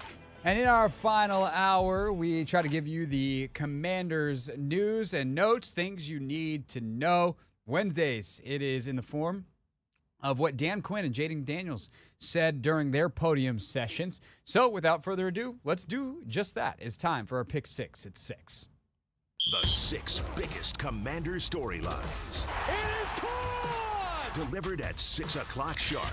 It's the Pick 6 at 6. We set out to find a leader, someone who could take this franchise to the next level, and build an elite team that consistently competes for championships. All right, let's get into it with the latest on the defensive line. Number 1. John Allen and Javonte Jean-Baptiste officially put on IR today. Allen, we know, is done for the season. Jean-Baptiste, probably closer to a 4-week injury. Obviously, he'll be out the next 4 weeks. That's what going on IR means. They also signed a couple of guys down the roster. We'll get to them in a moment. But on top of those two being out, Dorrance Armstrong did not practice today. So a lot going on the Commanders' D-line room that Darryl Tapp and Joe Witt Jr. are going to have to figure out. But here's Dan Quinn on Armstrong not practicing and Jean-Baptiste going to IR. Dorrance will not practice today, and yes, we're hoping it's shorter than longer with Javante with his ankle injury. So we're hopeful that it's at the limit, and we'll get a see for there. It's too early to call today, John. And then with Armstrong, okay, he didn't practice today, but we'll see. Is this a long-term thing, or could we see Dorrance Armstrong this weekend? I'm not concerned on a longer term, no. If it was, then it would have been, like a IR move to go. So he's not going to practice today. And so, we're just going to take it as we're going. But knowing Dorrance, this is a tough competitor. And so I know he'll put the work in to get, better and gets, back to play just as soon as he possibly can. So that's the outside. As for the inside, what's the fallout from losing John Allen on the field and off? Yeah, I thought, what a great line by John, just, as opposed to, hey, don't feel sorry for me. Here's a good chance for you to get more chances, more opportunities. And that's what a leader does, knowing that there's other guys in the room that are, will step up, specifically Johnny, and knowing that they're ready to take that challenge on. But I thought that was a great moment by him of allowing in his space of a tough and dark time to say, this is a good opportunity for you, man. Go get it and go take it. And everybody deserves those chances when you go for it. And this just happens to be one of those times when, and all of us have been in that spot, like, hey, man, this is your chance. And you absolutely go for it and go for it as hard as you can. So Allen's being a great teammate, but that's all he can do. He can just encourage guys. Ultimately, the guys are going to have to go out on the field and replace him. Led by Johnny Newton, what are Dan Quinn's expectations for the rookie defensive tackle? Well, it'll certainly change the rotation. Sheldon Day will also be a part of that moving forward. FA is somebody that can work inside and outside. So, but it'll change the rotation of people for sure with a heavier load for Johnny, no doubt about that. So last name you heard mentioned there, Sheldon Day. Also Jalen Harris on the outside brought in. Here's what Dan Quinn said about those guys in particular. Sheldon's been with us for a while, so that part I've got a chance to know him and watch him, and he's got real quickness. He can get up the field. He's a good communicator on the field. And with Jalen, I got a chance to evaluate him most specifically, this season with the Jets. And, certainly have a strong knowledge of their system and their scheme through Jeff Ulbrich, and so getting a chance to watch that was really strong. In fact, I got text from his coach and one of his teammates saying, what a good pickup, and he'll be missed around here. And so that's always a good sign. Unprompted belief about someone without you asking is always a good sign. So we're really pumped to get him here. He knows a couple of guys here. He played with Noah and Terry back at Ohio State. Came in the same class together. So I don't know who was running Ohio State back then, but good job to you. Yeah, the Urban Meyer fellow was a good college football coach. The problem is he stopped coaching college football. Anyway, that's a different conversation for a different show and a very different time. That time was like 4 years ago. Ultimately, there's a lot on the plate here. There's a lot they can do to try to design pressure, but that could take resources out of the back end and out of coverage, so that becomes risky. There's a lot of problems to fix here. Ultimately, they're going to need these guys to step up in a major, major way. And I think the biggest thing is, can they do a better job than they have so far of making teams one-dimensional? Can some of these guys that are maybe bigger bodies, maybe less aggressive as pass rushers, not as anticipatory in terms of shooting gaps and being playmakers, just hold their gaps better? Can they just be harder to move? And that can actually make your run defense better. And while the pass rush stuff they're going to have to figure out, if this team can at least be better against the run, down in, down out, then that can change everything else because you earn some second and third and longs, and you earn the right to rush the passer, and you put offenses in more predictable spots. So I'm not saying that losing John Allen is a good thing in any meaningful way. And I think John Allen obviously could have gotten more consistent and has been more consistent as the year has gone on. But maybe these guys being a little less in the playmaking mold can actually make things a little simpler, because we know if they're Dan Quinn guys, they're going to play hard. And so we'll see what they can do moving forward.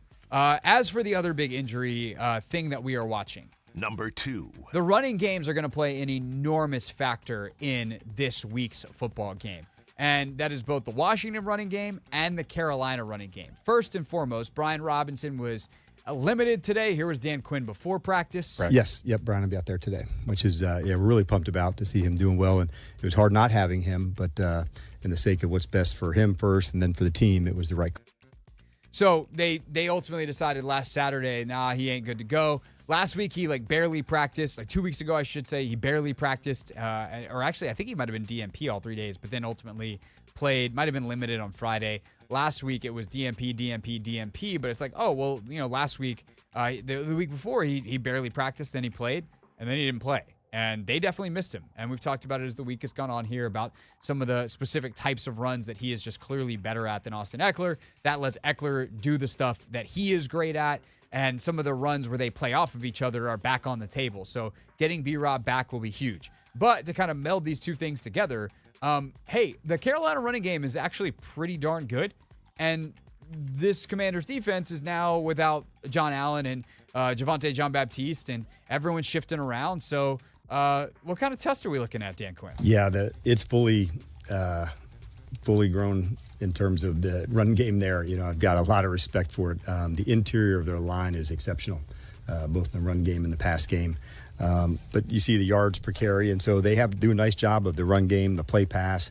I think the addition of Andy, has leveled out some of the things there, but those are some things that jumped out to me was the strength of their run game, their ability to cut it back. I was certainly impressed in studying them. I'm not surprised by Dave and the staff that he put together that that's a strong part for them. So that's going to be thing number one. Stop the run. Make Andy Dalton beat you. And if Andy Dalton beats you in 2024, well, we're going to be having a different conversation. And some of that conversation might have to do with mindset. Number 3.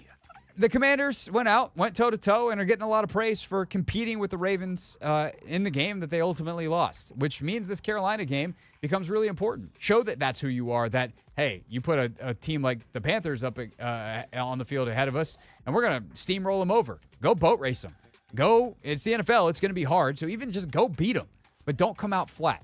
Do not do that.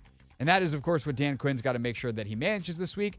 In part, I think he does this week to week because the approach and everything is not the same. There is no fluctuation. There is no pulling people back down or getting them up for a more intense game. It's just the same. We're going to prepare our best week after week. This is the standard. If we meet it, we will perform our best. So how is his team reacting following the loss to the Ravens? Yeah, I saw, number one, a lot of people here yesterday, and that was their day off, but whether that was them getting their workouts, getting treatment. And so just to see the amount of people here, without the coaches, I thought that's a good sign, Chick. Just think of the guys are getting here to work on the stuff they want to work on to absolutely throw a great week. And specifically, there's things that the team wants to work on, whether that might be third down. We got a bigger emphasis for that today.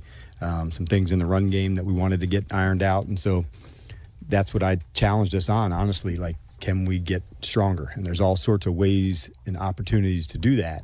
And those leaps, although think of like a spring you're putting down, you see it uncoil and all this energy takes place. As the players, they don't get to see that. But it's going to happen again in this leap. But you got to go put the work in to, another 4 or 5 weeks from now, say, okay, that's when I started that, and now I'm getting better at it. And that's where our challenge is.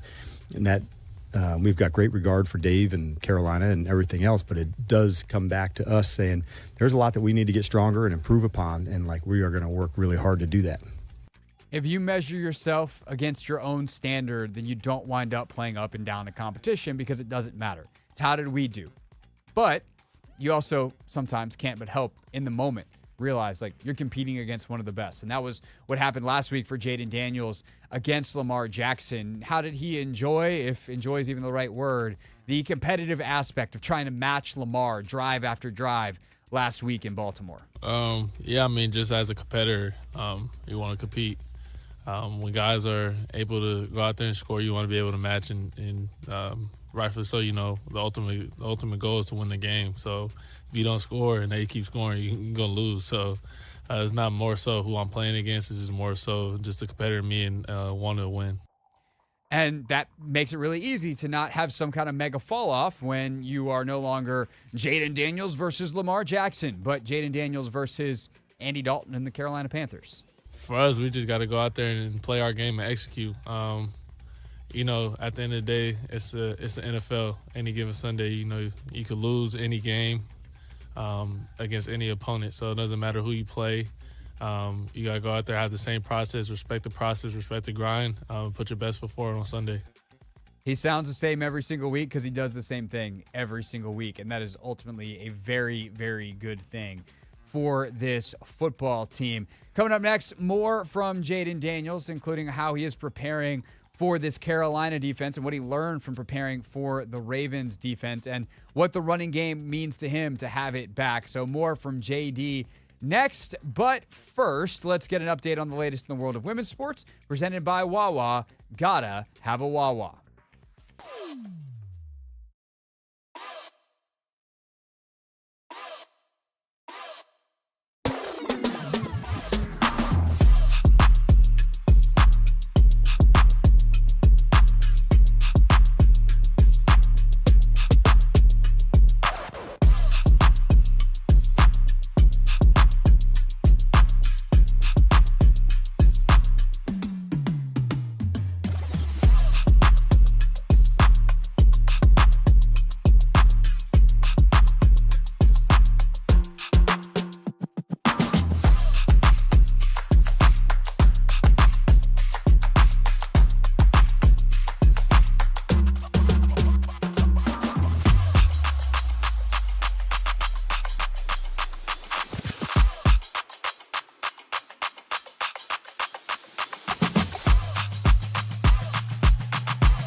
It's Hoffman Show. We're on the Team 980, always live as well on the free Odyssey app.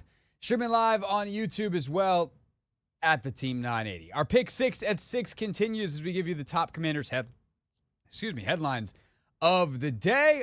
Music, please, Anthony Haney. Thank you. Numbers, please, Giant Voice Guy. Number 4. All right, let's hear more from Jaden Daniels. And in fact, I'm going to play the part of Jaden Daniels here. And Anthony, you're going to have to help me here because there's actually no audio of this one. So maybe you can play the part of Jaden Daniels. Are you ready to do your best Jaden Daniels? I want to call it an impersonation, but interpretive reading.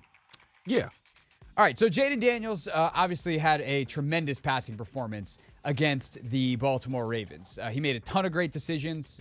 He made a ton of just outstanding throws, some of which were into extremely tight windows. So Daniels was asked about his decision-making today at the podium, and he said, I just think that it just comes with the nature of playing quarterback at this league.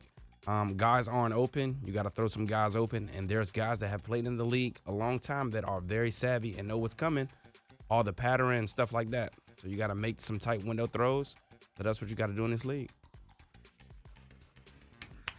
Thank you, Craig. Great job reading, Anthony. I don't know why I'm applauding for you reading. But I think what he says is to understand that already. It's one thing to say it, but when you watch the tape and you're like, oh, no, he really gets it. And I think playing quarterback it's a funny thing in 2024 because of how complex defenses are. And I think there was this idea for a long time that making reads was a very linear process, that it was set hut, there's my first option, there's my second option, there's my third option, there's my fourth option, there's my check down. And if I somehow get through all 5 and no one's open, then I run. And then it's like, oh, no, it's 1, 2, 3, and then run. Like 4 and 5, we don't got time to get to those. Then it was like, oh, actually, that's not how reads work. It's not linear. It's you read one side of the field if it's cover 2 or if it's man, and the other side if it's cover 1 or whatever, whatever the various sides were. Or we're going to call a man beater or zone beater. And like, it wasn't this 1, 2, 3. It was this like, if this, then that. And the reality is that that's how it was for a long time, where it was kind of, you had a lot of offenses that had a middle field open beaters. So middle field open, 2 high safeties. The middle of the field is much more available versus middle field close. So single high safety. So that's like your cover 1. So 1 high safety with man-to-man everywhere else. Or cover 3 where it's that same middle center field type of safety with other players playing zone around it. And if it was middle field open, you'd read one side of the field, middle field closed, you'd read another, and there was always going to be an answer available. And then defenses started playing these hybrid coverages and these zone match schemes. And so it kind of became much more, again, like, okay, well, it's too hard to figure out what the coverage is and then know what you're supposed to do. So let me go back to 1, 2, 3, 4. And if along the way someone's open, then I just throw it to the open guy. And this offense has some of both. Obviously, there's other stuff where the decision is made before the snap based off numbers like, hey, we're going to work this side of the field or that side of the field. We're going to throw a screen or we're going to hand the ball off or I'm going to run a quarterback keeper. Like, there's all kinds of decision-making that he has to do. And his ability to make the right one way more often than a rookie normally does in all of those situations is pretty wild.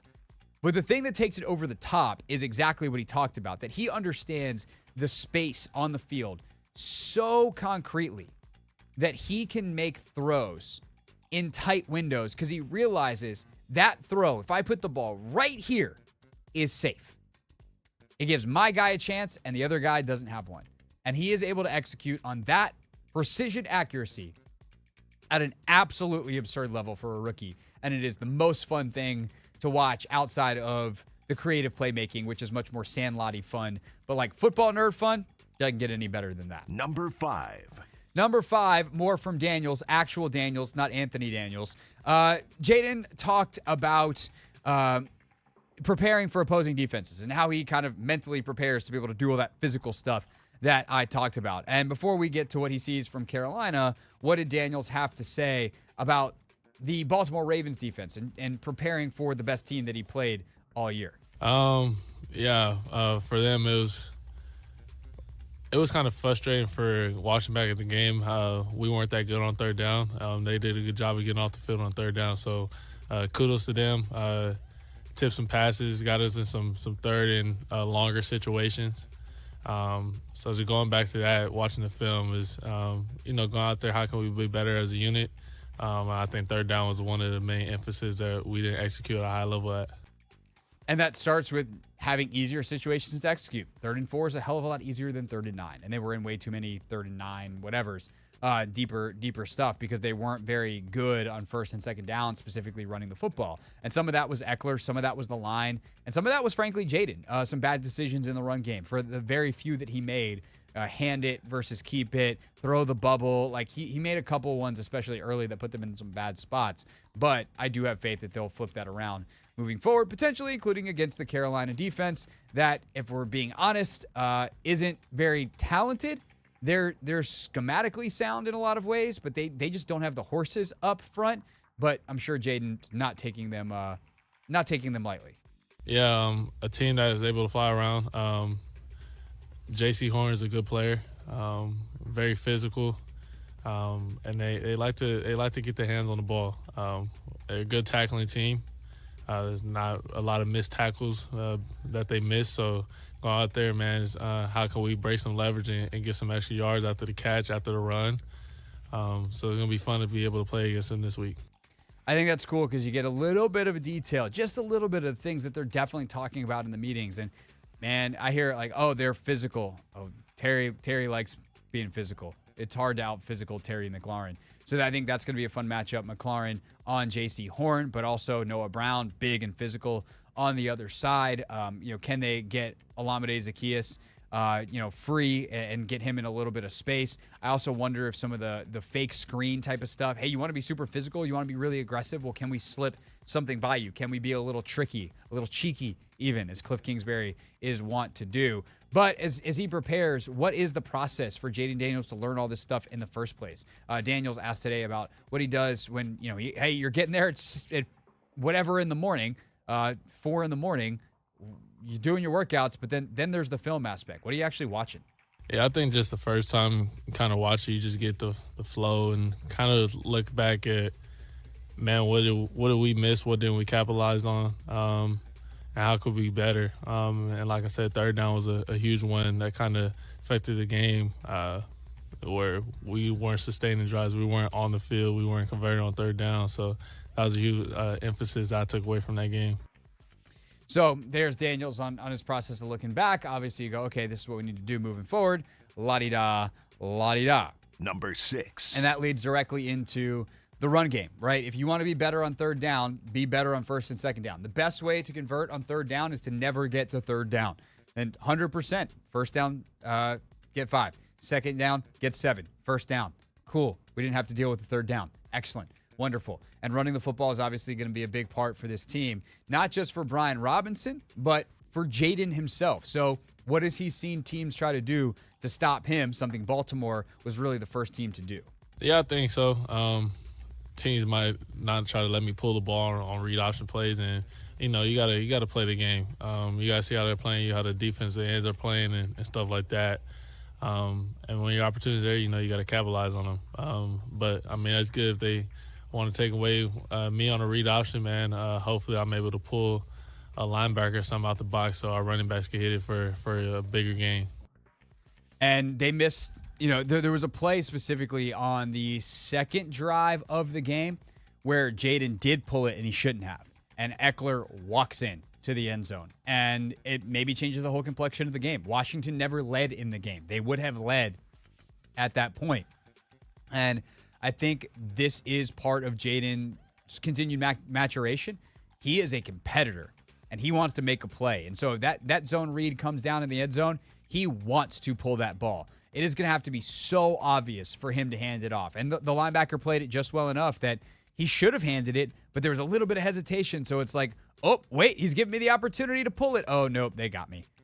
And so just being a little bit more relaxed, a little bit more willing to give it, playing it truly 50-50, letting your reactions and instincts take over as opposed to your competitive instincts of wanting to make the play.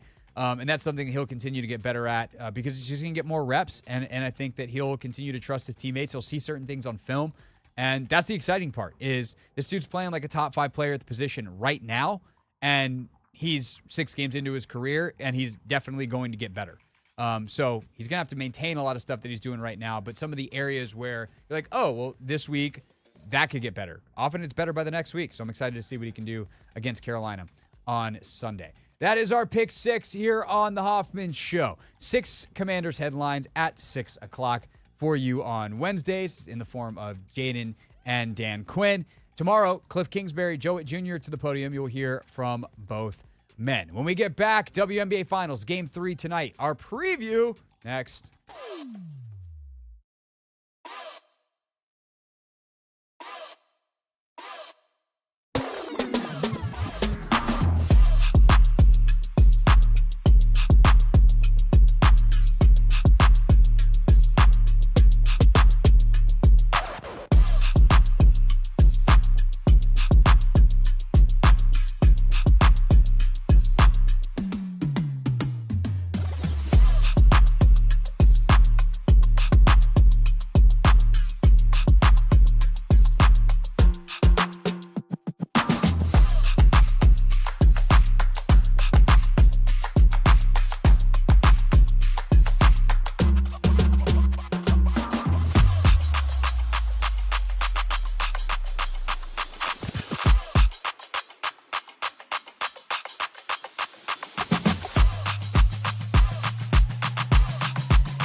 Hoffman Show. We're on the Team 980. We are always live as well on the free Odyssey app.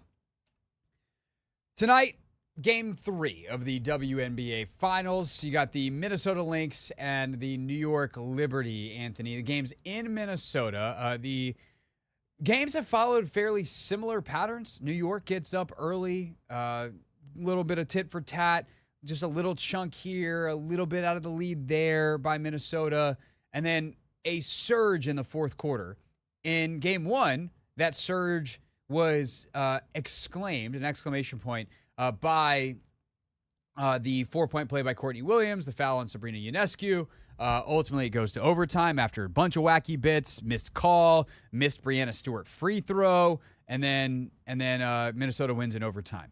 In Game 2, Anthony, it got down to a 2-point game at 66-64. I think the final was like 80-66. So the Liberty closed incredibly strong, got a couple turnovers, went on a run, bang, bang, bang, game over. Stewie, a much better night. And now all of a sudden the series is going back to Minnesota, tied at 1. Do you feel any differently about this series now than you did at the start of it? Not necessarily. I still do think Jonquel Jones is a huge mismatch. But I think what Minnesota does so well in terms of like being able to get out, hit shots from the perimeter, I think that'll always be able to, keep those people, keep them in the game. And I sort of kind of equate it to like the Warriors. Like the Warriors always played small ball, but it didn't matter because they would gang rebound. Everybody was capable of, pushing the ball, and then they did such a good job of being able to space the floor that it made it easier for people to get to the basket. Draymond Green to have open pass with nobody to, contest his layups just because of the threat of the perimeter shot. So I think it's still like playing out how, I envisioned it. I just didn't think Minnesota would keep getting out to such slow starts. Like, you can't get out to a slow start every game and tell yourself, oh, we're going to be able to, make up and come back. That is insanely hard to do, especially in the WNBA Finals. No doubt about it. And I think what is interesting about how this series has played out is, I don't want to say like it's all on one thing because obviously there's a million things happening, but it really has come down to the stretches where Minnesota gets stops. Mm-hmm. Like, they're good. When they have to try to defend it all in transition, they're toast. And, New York gets easy buckets. Now all of a sudden they're going against a set defense on the other side, and they can't get in transition themselves.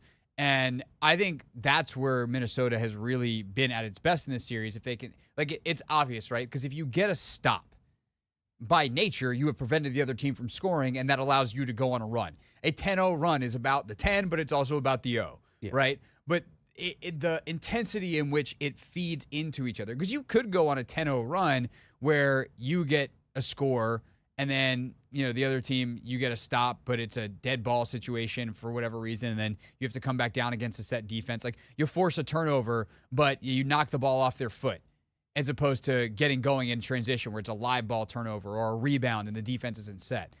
Anytime Minnesota has had to try to generate offense in the half court against a set New York defense, it is just so much harder for them to score because they have, New York is tremendous with their rotations. They've got lengthy defenders. Phoebish is such a good one. It's 6'1", 6'2", just to get out there, a long arm. Stewie, Jonquel, Sabrina's, big enough, in terms of height to challenge shots, and they all rebound really well. So if you get them scrambled, though, in their cross match and they're trying to get back to whoever they are, Jonquel's like on a guard. Like, now all of a sudden you can just keep the motion going and you find the driving lanes and that stuff opens up a lot more. So I think that was the thing that was interesting in Game 2, going back and watching it amidst the NFL Sunday, which, by the way, do you see the number on that thing? It's like 1.5 million. Dang. Yeah, in the middle of an NFL Sunday. There was more people that watched a Sunday live. This isn't what I did. I went back and watched it on Monday or Tuesday in getting ready for tonight and getting ready to talk about it. But, and because I wanted to watch it, I couldn't do two things at once. So, yeah, there was a bigger number Sunday on ESPN at 3 o'clock than there was Thursday night for Game 1, which is crazy to me. But anyway, it's the most watched finals game in years. But game 3 tonight, and I think going back and watching it, that's what stood out is like the times that Minnesota was able to take chunks. It wasn't just because they were getting stops. It was the stops led to transition. The transition led to buckets. The buckets led to setting their own defense and playing a lot better. And that fed on itself in a major way. And it allowed Courtney Williams to get downhill and get to the rim. It allowed Natisha Heidemann, who's been fantastic as the backup point guard in this series, to get downhill and get to the rim. It opens things up for Nafisa Collier, who, by the way, is still doing an outstanding job on Stewie defensively. And I think that is the thing that has happened in the series that was unexpected to me. Collier has, I won't say shut down Stewie, but like she has all but shut down Stewie. The difference in game 2 was because there was a lot more moments where New York got out in transition, Stewie was able to make plays away from Collier. Like she was able to escape the grasp a lot more. And thus, she has a much bigger night than she does in game 1. And in many ways, that is the difference in the game. 21, 8, 7. And by the way, the 7 steals. She has 21 points, 8 rebounds, 7 steals. Talk about getting out in transition versus game 1 where she shot some miserable number. I don't even remember what it was, but it was one of the worst Breanna Stewart games of the entire season. Yeah, Fee, man. If you don't know who she is, now you do now. She has played insanely well. And I'm not sure if, her and Breanna Stewart being former teammates, even though Breanna was a senior when Fee was a freshman, I don't know if that plays a part in it. But it's not hurting. She knows her, man, like the back of her hand, like everything she likes to do. So she's done an incredible job, just making it tough on Stewie. And that's what you got to do to, some of their better players. If they had an answer for, if she was 6'5", I'm sure she'd probably be trying to do that to Jonquel Jones. It's just, she's 6'1", and there's only one of her too. Like she might be their best defender on Jonquel too. Yeah. But the problem is like there's only one of you. So Alana Smith has got to get down there and bang and do the best she can. But I mean, Stewie is so unique as a player that it seems like the two best players that I can think of that guard her are players that were her teammates, like Alicia Clark from the Las Vegas Aces, who played with her in Seattle and practiced against her every single day. Like you'll learn a thing or two. And if you only play Stewie 2, 3, 4 even times a year, even over the course of multiple years, like there's only so much you can watch it on film, but to experience 6'4", skilled, can post, can drive, can shoot, like there's just something that to be said about the reps of doing that. And if Fee is great against everybody, so part of it is just her individual greatness. But I definitely think that their familiarity with each other is something. And by the way, I don't know if you saw this announcement today. Unrivaled, the off-season league that the two of them are in charge of, which they put all their business on hold. They said they put their business on hold for the finals. Then today they announced their TV deal. So what do you know? But Fee and Stewie announcing today, or their league announcing today, that the off-season 3-on-3 league that they're heading up with 30 of the best players in the league is going to be January on TNT. So that'll be fun. I hope it gets some whatever the W version of Inside is. That'll still be fun. Who is the W's version of Charles Barkley? There is a correct answer. Sydney Colson? Yes, that is absolutely the correct answer. Even though she's an active player, like, never know what she's going to say. That is the number one chuckster, Sydney Colson. Yeah. Really smart, but has her moments of just like, I'm sorry, what now? Sydney Colson. So I hope there's an inside Unrivaled, and I hope that Sydney Colson's on the desk. It's the Hoffman Show. We're on the Team 980. We're always live as well on the free Odyssey app. When we get back, we wrap up the show with real things real people said into real microphones, including a hit song that you've all heard that was apparently written in a way none of us ever knew. That's next.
It's the Hoffman Show. We're on the Team 980. We're always live as well on the free Odyssey app.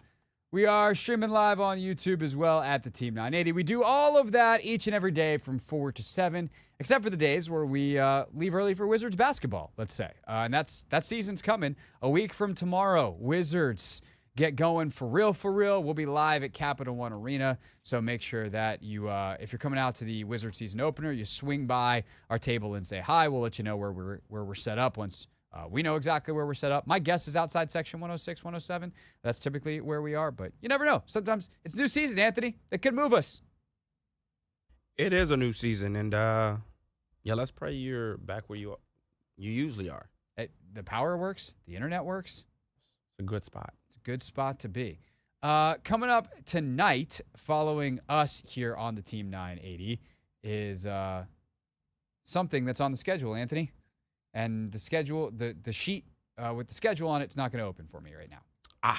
So, or is it just BetMGM tonight, or we have other programming after BetMGM tonight? Here we go. Now we got it. Wednesday. Just BetMGM tonight. Tomorrow, though, we also are off at 6:45. Stars at Capitals tomorrow. So we got Stars hockey tomorrow night here on Team 980. Well, what do you know? Yes, sir. 6:45 season is upon us after all. Mm-hmm. Favorite thing from the show today, Anthony? Favorite thing from the show? Yes, sir. I'll probably go. I'm not gonna lie, Craig. I think me getting an ice bath. It's the correct answer. It's my least favorite part of the show. Objectively, that was the best part of the show. I understand. Look, I understand why it was your least favorite part of the show. It was really funny radio. Oh my God. I still just can't even believe it. And we have an update. Oh? We have an update. So there's only one ice bath, and they're not sure it's fully optional. So like fully functional? I mean, yeah, fully functional. Operational? Operational. What did I say? Optional. Oh. It's not optional. We have to do it. I owe the show one, and now after today's competition Wednesday, you owe the show one. Oh, no man. optional about it. Yeah, we got to figure out where we're going to do this. Prep is no longer an option. Here's what I'll say. If you own a recovery facility in the D.C., Maryland, Virginia, we have cars will travel within reason, and you would like to donate an ice bath session to the Hoffman Show, and you have 2 ice baths or cold tubs or cold plunges, that's what we need. We need 2. Shoot. As long as it's not outrageous, I'll even pay for it. If you want to give it to us for free, look, we make radio salaries. We'll take it. Yeah. I can't promise a shout out on the radio because there's rules against that. But obviously in the digital version on video, we have a little more leeways. You will get your credit. I'll put it that way. So I hope that didn't break the rules that I just said we can't break. The point is, if you have access to multiple cold plunges, multiple cold tubs, ice baths, whatever, and you would like us to come pay our Wheel of Mediocre punishment at your facility, send me an email, hoffmanshow.com/contact, and we will see you. Man, this shall be an experience. I'm excited for it. What if it's not that bad? That ever cross your mind? So there are a lot of screams on your board. Yeah. We're going to have a new one? Yeah, we might have to add a new one based on how I respond when I... It might be worse than that. That does feel more right. Yeah.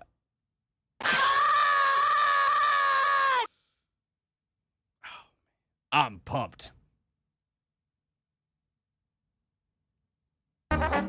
Real things. We're not gonna be sucked this year. Real people. 5 and 11, not very good. Set into real microphones. You know, the culture is actually damn good. Other great thing from today, our conversation with Clinton Yates was good. And I almost had us call Clinton back for when I saw this on the internet because I need his response to this.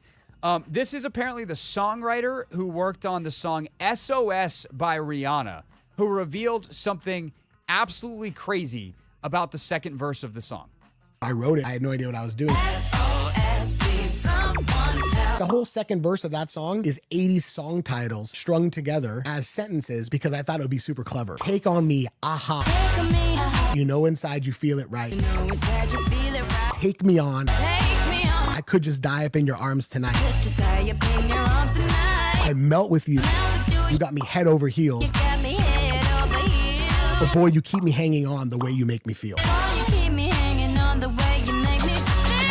They're all number one songs from the 80s. That's incredible. I had no idea about that. No one does. No one does. And until now, I wish I could credit the podcast that was on. That would have been a smart thing for us to look up, Anthony.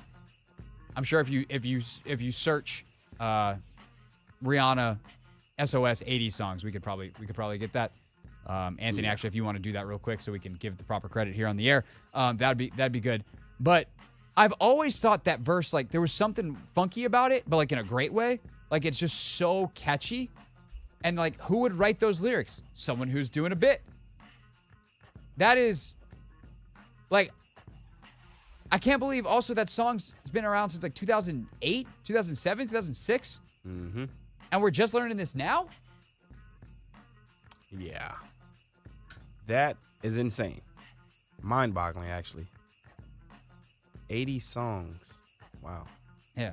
Do you have the credit? I don't see the podcast. I just see Daniel Walls. Okay, Daniel Walls telling the story. Yeah. Good job to Daniel Walls. What's this Bradley Beal thing in Real Things? It looks like it's long. Yeah, it is. It's about a minute and a half long, and it was actually it's about a week old. We were supposed to play it last week, didn't get to it, but it was basically about Bradley Beal, his response to the new general managers. Oh yeah, when they were like, "Hey, we're gonna trade you," and he was like, "Dang, respect." Yeah, which to me says something about Brad and also the previous regimes, that he was finally like, "Why did you idiots do this a long time ago?" Whatever. All right, that's our show. By the way, speaking of that new GM, Will Dawkins, to hear from him next week. But as for tomorrow, well, join us then, and you'll find out what we do tomorrow then.